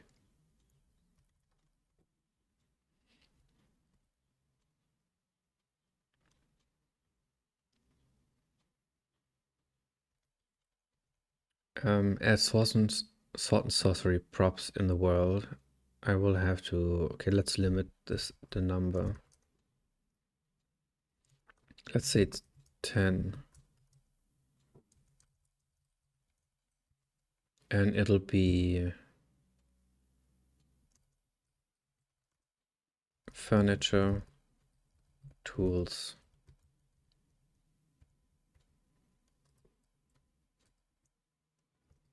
storage or something, work stuff, living stuff and working stuff. Gotta head out, got a pretty busy day. All right, Diego, thanks for stopping by. Have a nice day. Yeah, I'm also not going to go offline pretty soon and work on these. But yeah, thanks for stopping by. Any good ideas? Might drop in by late tonight. I probably won't be on tonight, but tomorrow again.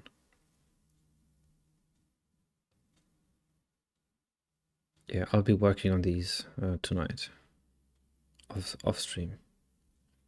But yeah, have a nice day. Thanks for stopping by. Then see you tomorrow. Yeah, see you too.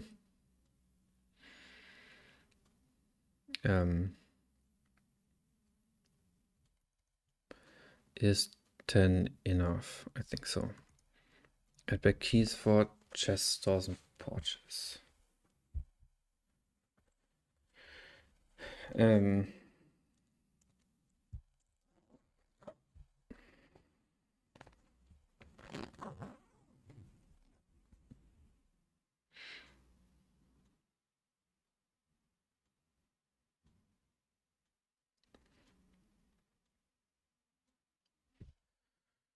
This is never drop 2 keys.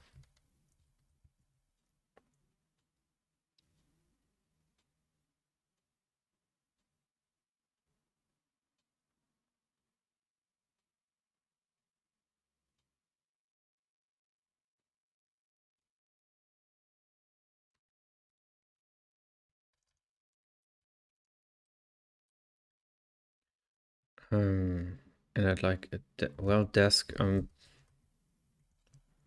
There's no desk. There's table.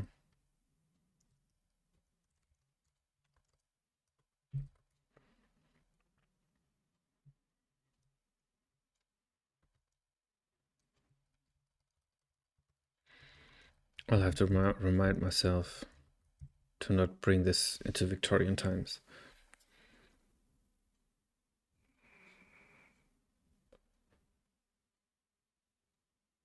So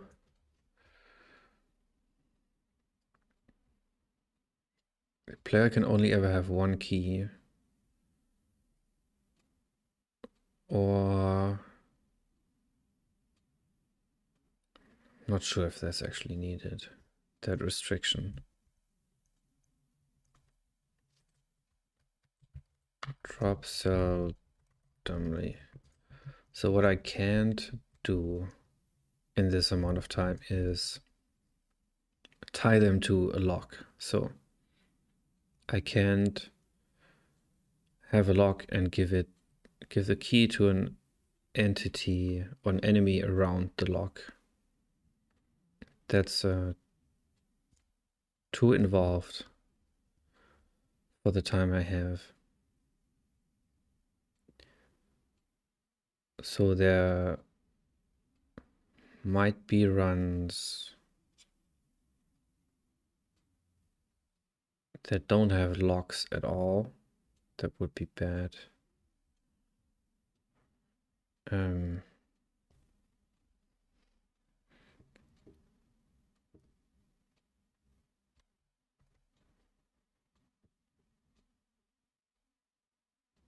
So I should maybe count the number of locks I have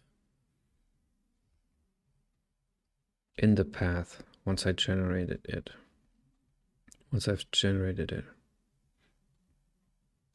And then only drop up to that amount of keys. But they would also have to drop before the locks, not after the locks in the path. Yeah, so this is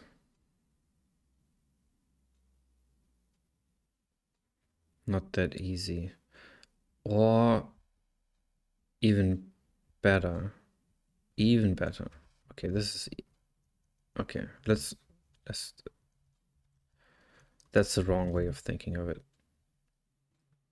Add keys for chest doors and porches statically.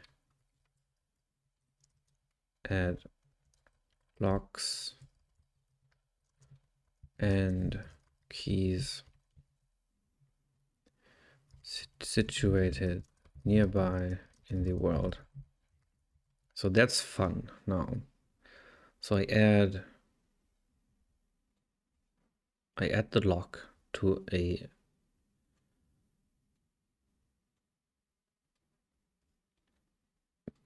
hut, and then I can hide the key behind some bushes.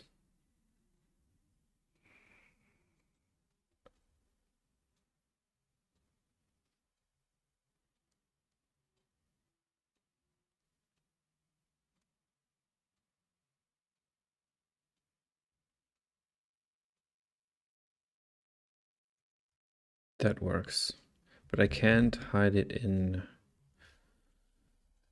containers right now. I would have to create a special container.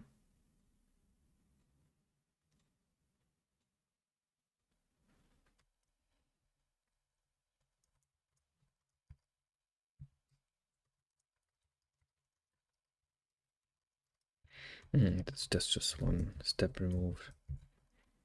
So this is cool. This works. Add charms that give a buff while carried. Take up inventory space. So the buffs could be less hunger, better health regen. So they should, not quite sure how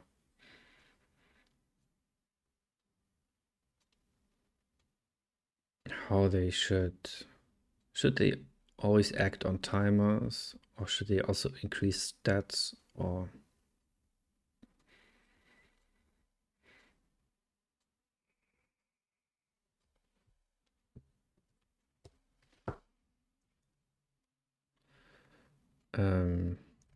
maybe remove line of sight shadows, change. I could add some fun ones that don't necessarily have an impact on gameplay, but I could always day, always night. I could add a whole lot of stuff, yeah. I could say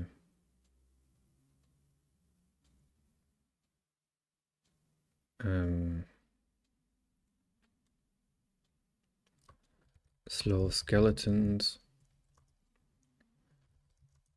or X enemy. I could say weak bears or X enemy.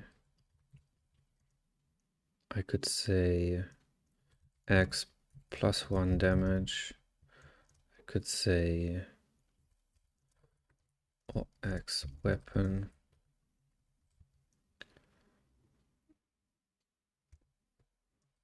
Armor +1 defense, +1 vitality,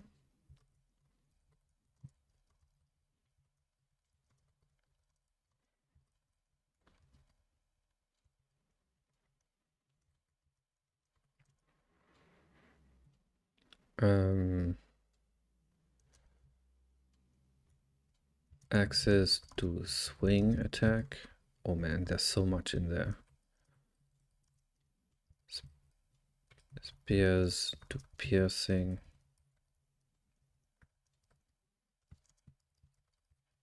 This is an explosion.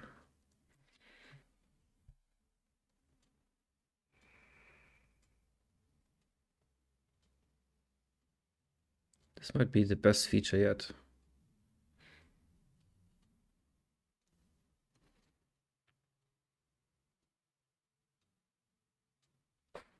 Etc, etc, etc.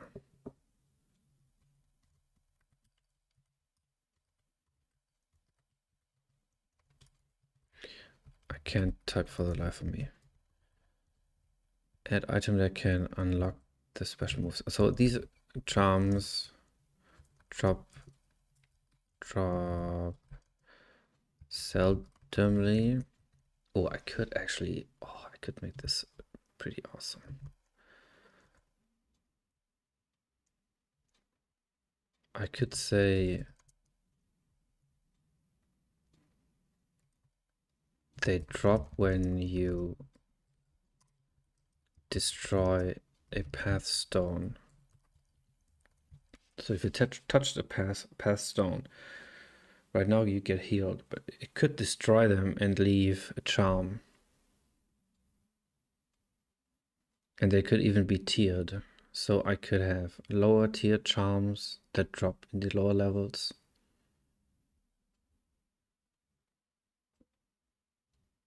That adds extra horizon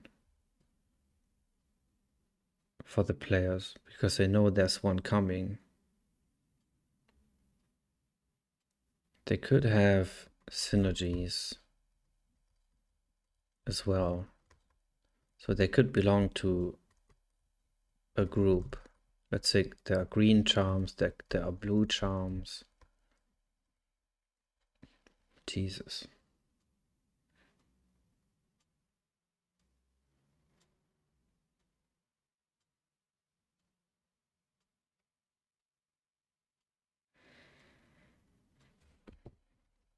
I could also say guaranteed drop when you destroy a pathstone. But, well, it doesn't work out quite that way because there are 10 pathstones and you only have 8 inventory slots. I mean, you could pick and choose.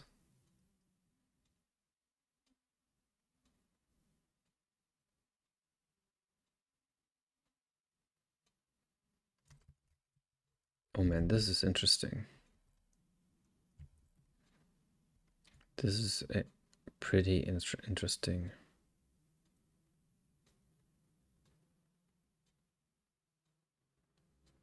I'll have to be careful to not dump everything into these charms.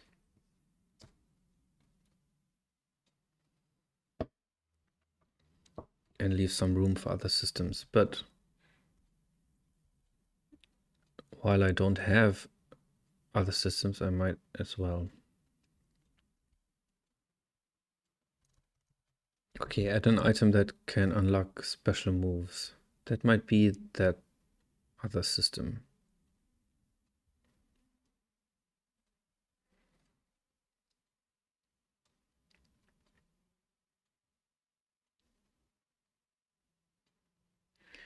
It could be an item that improves a charm, maybe.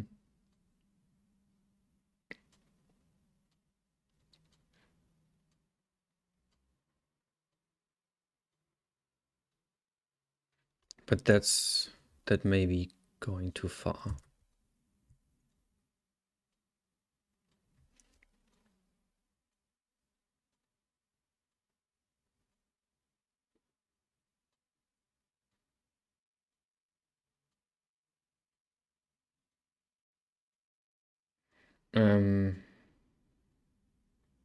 That brought me another idea. Maybe I should actually make this a lockpicking minigame.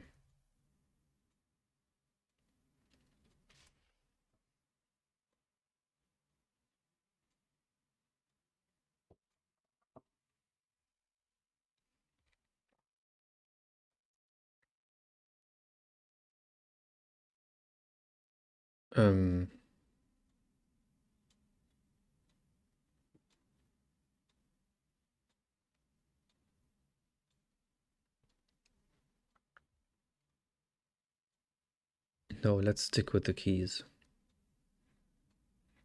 That has more character. I was thinking of these items that can unlock special moves, and I was thinking of lockpicks.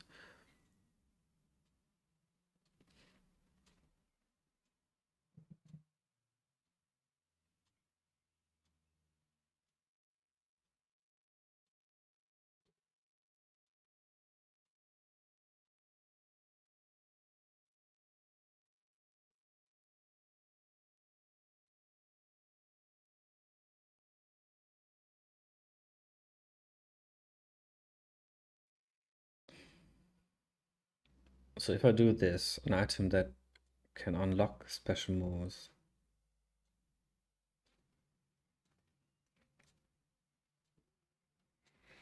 then I would actually need to untether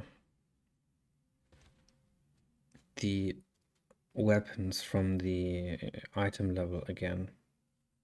So right now it is, there's just one item, it's the melee weapon. And at level 1, actually at level 0, that's just how I encounter it. In the game it's level 1. For the player it's level 1. It's always an axe. At level 2 it's always a sword. Level 3 it's always a spear. So you find these 3 in succession. I like that because it reminds me of the old games, like Secret of Mana, for example.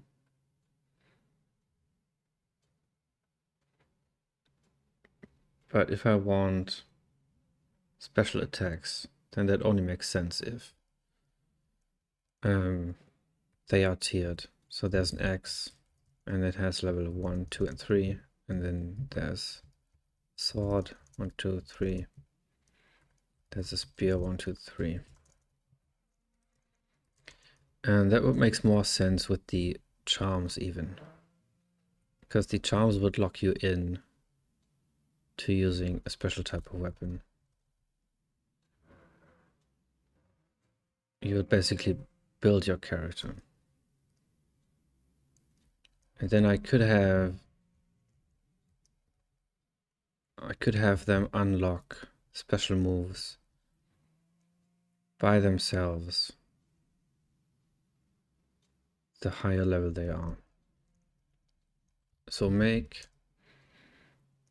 weapons not locked, and that's then actually, well, if I have to do that, I have to do it with the shield.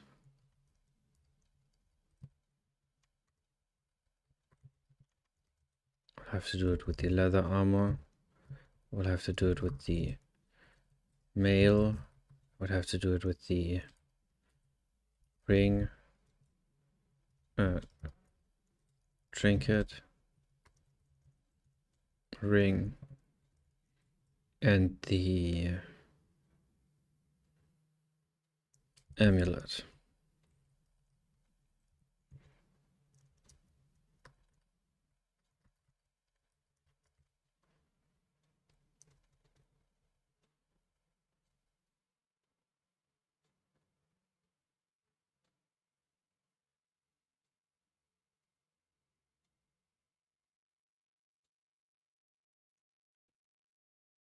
And I mean, that's not that hard.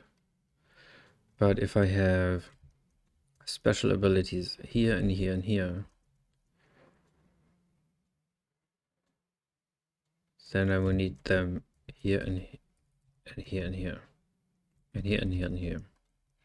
So this is swing attack, this is crit, this is pierce, this is block, this is no idea. Trinket is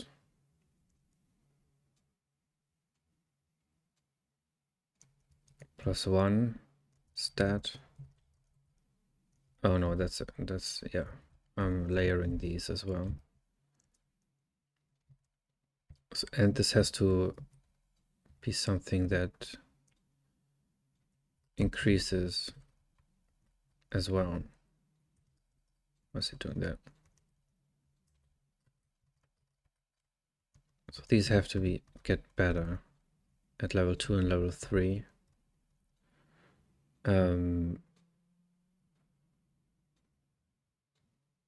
I think I only have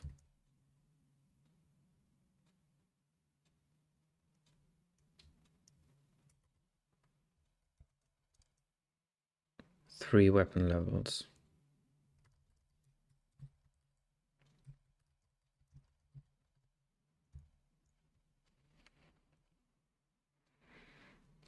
They are tied. Yeah, there are 3 levels. So it's the percentage along the path divided by 3. So that's 100 divided by 33. That's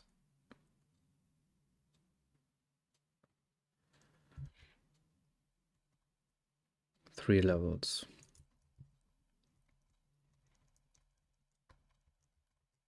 So this would have to increase. This would have to increase. And it must not be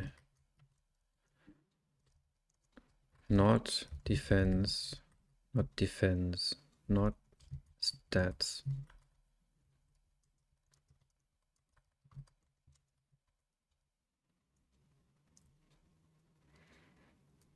So block is probability to completely block an attack, I would say. Crit is, of course, double damage. So leather armor could... I mean, shield it's related to defense, but it's not pushing the defense stat. So leather armor could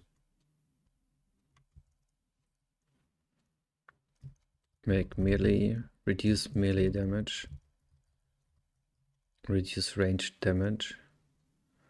Trinket can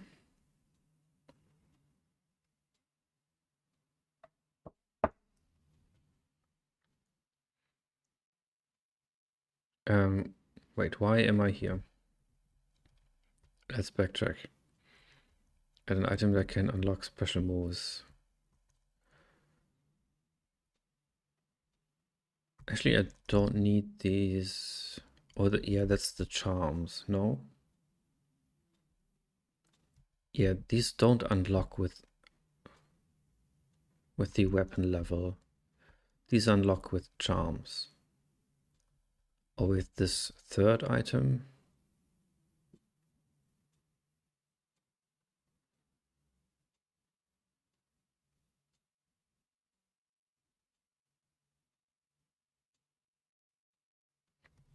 So I don't want everything in these charms, because that's just lame. If I... The thing is, if these weapons scale all the way to max level, then could just run around with an axe all day. But that's fine if it has a special ability. Oh, actually, you can't, because these don't level up.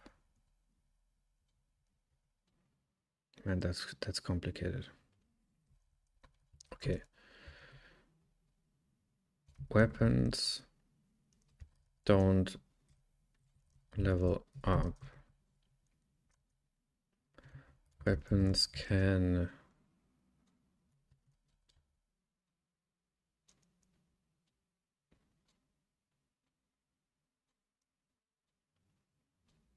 be enchanted to do their special action.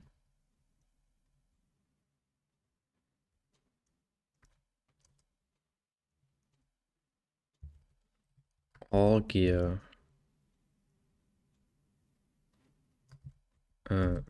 gear Gear doesn't level up, but is found that way.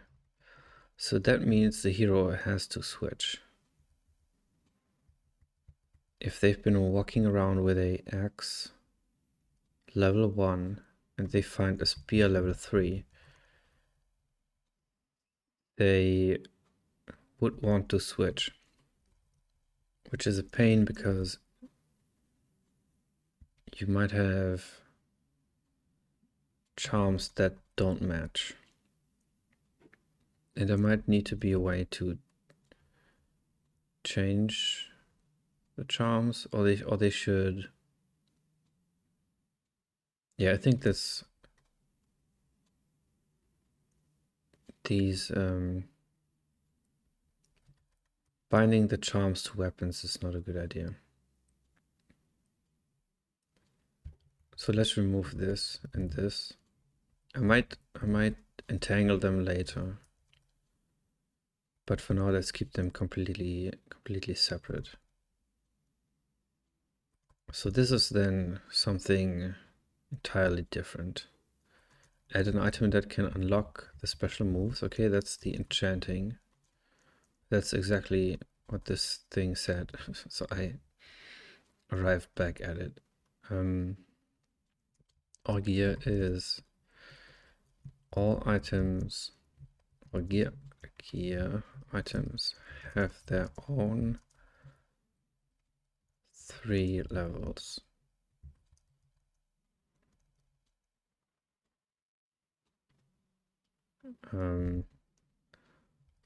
Can be level 3, can be found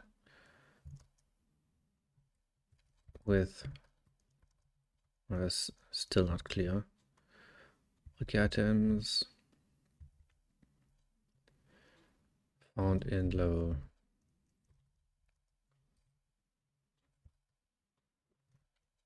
with level 1, 2, or 3. Just to make that clear for myself, because this is, I've been thinking about this for a long time and I'm completely confused. Because there's so many conflicting ideas.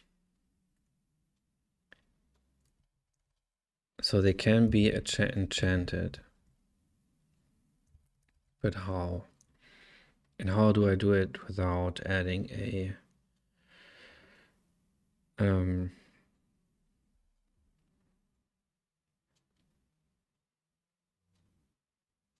is that what they mean when they say modal in Rogue or in NetHack?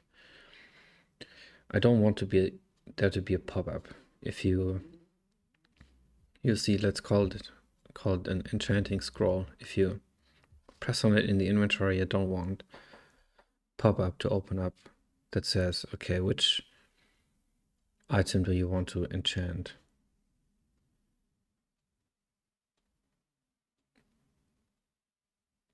So maybe let's not make it an item.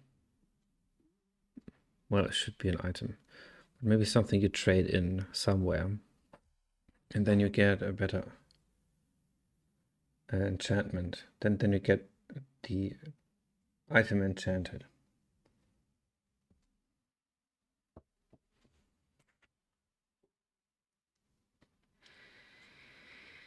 But that's a three-step process.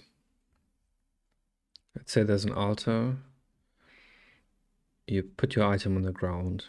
You pay the fee of the item at the altar, and then it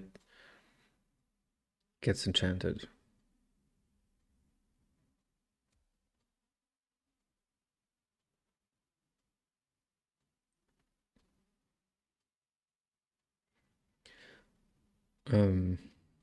Or you have the item, you talk to the altar or the shrine, and a random item in your inventory gets enchanted. That's also bad. Also bad.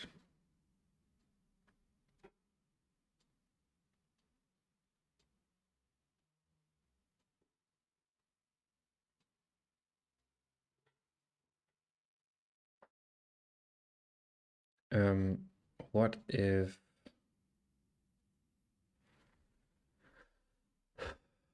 let's backtrack.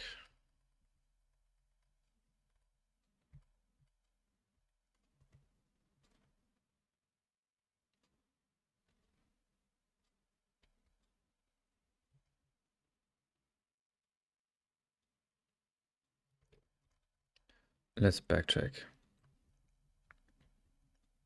What if I say add an item that can raise the level of a piece of gear? Then I still have this.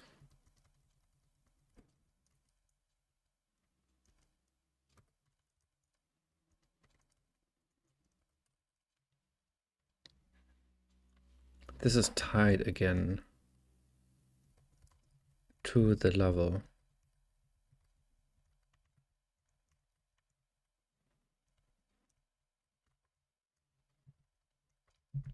Let's just call it level 3.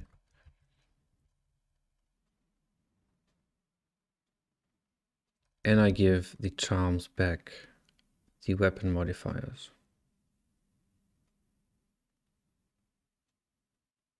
So then if you find an X plus 1 charm and you carry an X, then instead of using the spear plus 3, you might want this item that can raise the level of your X, because you already have this charm. So you would be on par with the level 3 spear, but you wouldn't have the attack.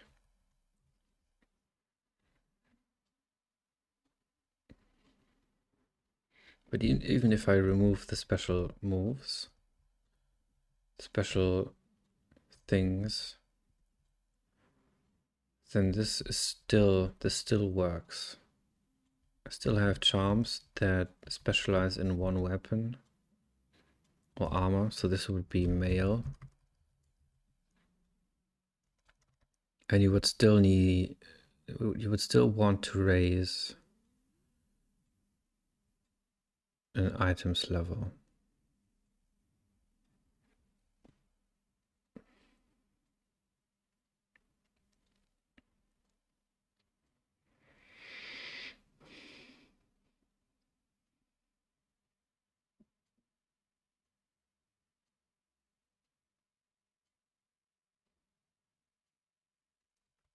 So let's not do this one right now.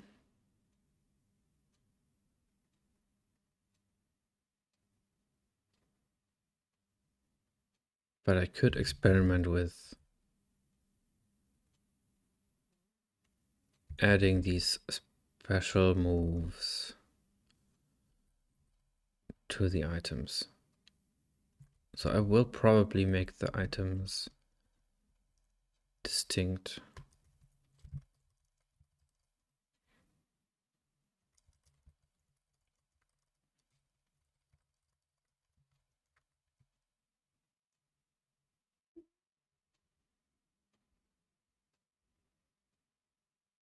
But maybe I do want the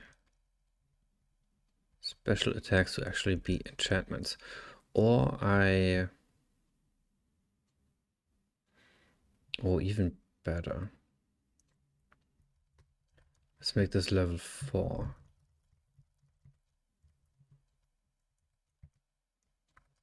Add very random 4 legendary weapons that do the special attacks.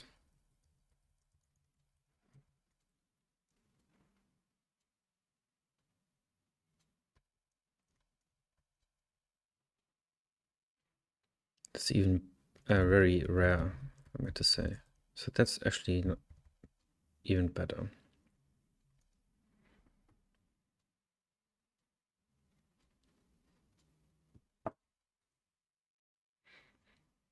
So it's only the level 4x and sword and spear, and I can only add a well, the spear is actually a throwing weapon, so that is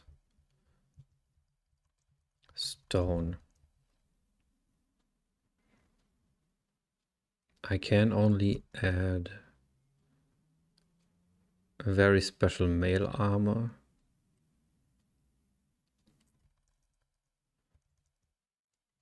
Have special moves.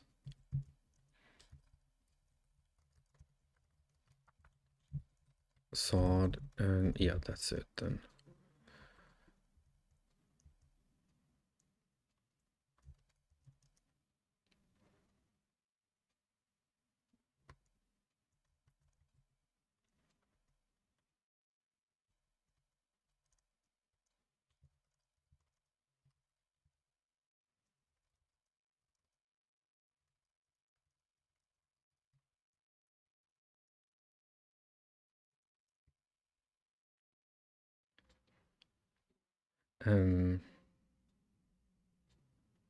This shouldn't change anything in the balancing, just adds more stuff.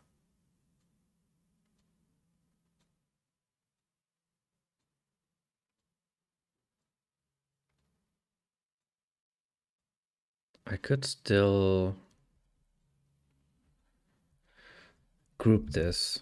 So let's say it's a bone and then a hatchet. And then an axe. And then this is, well, the stone is actually stone dagger. Spear? Wait, now I'm confused again.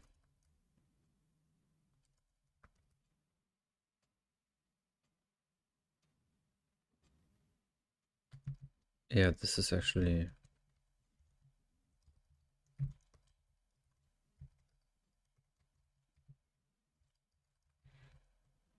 And I'm missing the mace. So this could be bone, hatchet, axe, sword. This could be short sword, sword, long sword. To be very imaginative, mace could be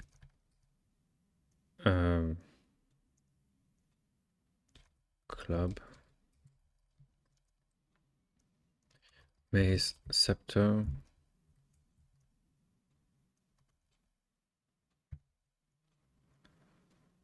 stone flint,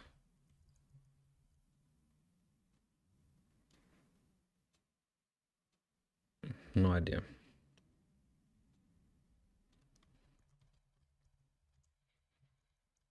This could be knife, dagger,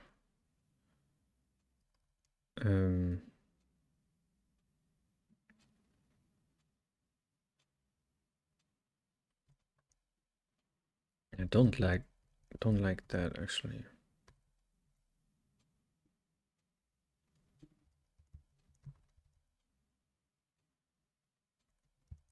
Yeah, and I want the spear.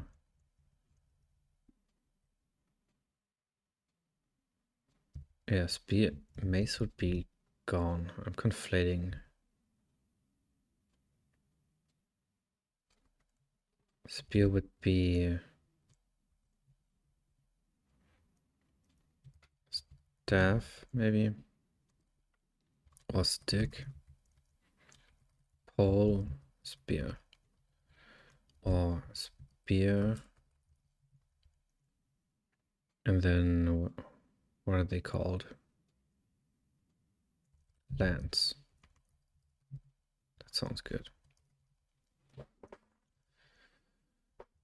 Knife.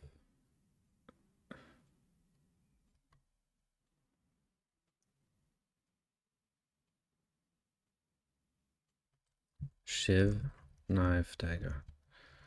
So, or the other way around, knife, shiv, knife, dagger. Shield would be buckler,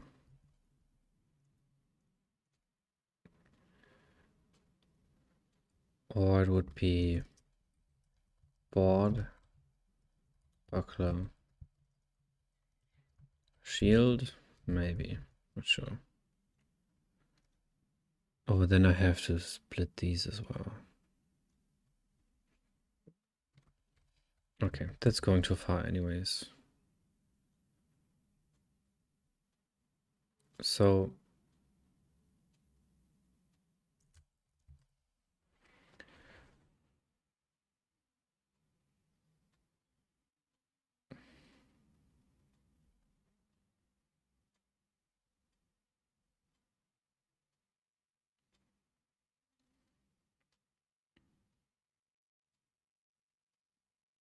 I'll add the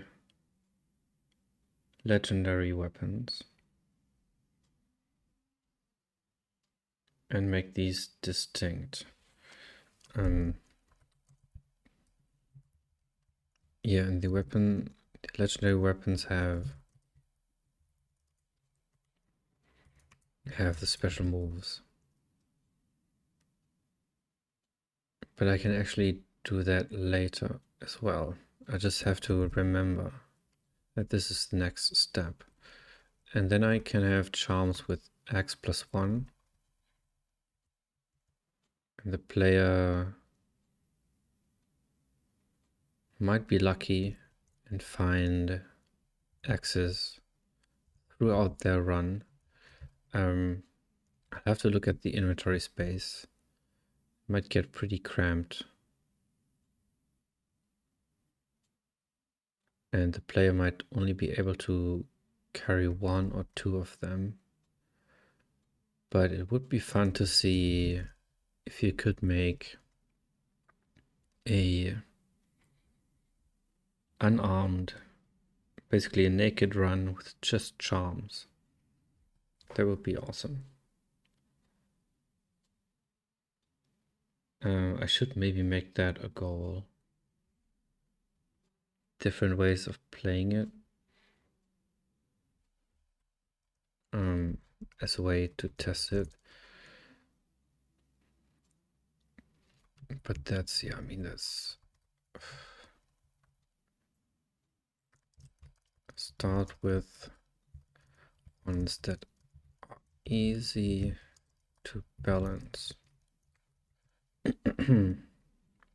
I mean, if it's a bit broken, that's fine. But it shouldn't break the game.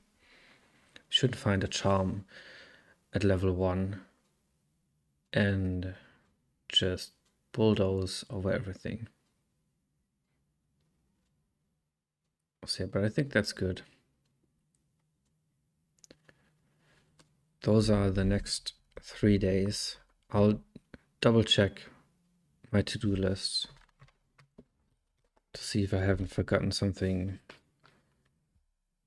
hugely important that I'm taking time away from with this. But I think this is actually, if I manage to get this into the game, it will be much better.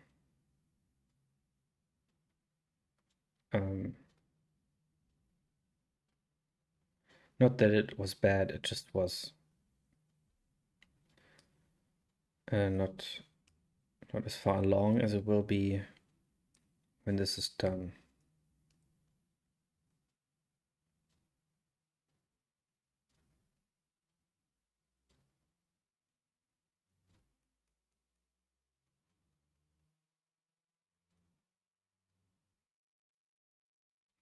Awesome. Awesome sauce. Okay, this was good. This was very good.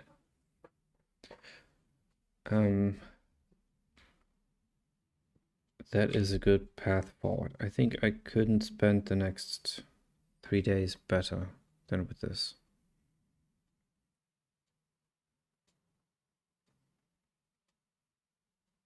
Yeah. Okay. I'm going offline. I'm working on this. I'm back tomorrow. reporting on the progress. And what else? I think that's about it. Yeah, so take care. Thanks for wishlisting and subbing and stuff. Thanks for lurking. And I will see you again tomorrow. All right. Yes. And all right. Okay. Bye, guys. Bye.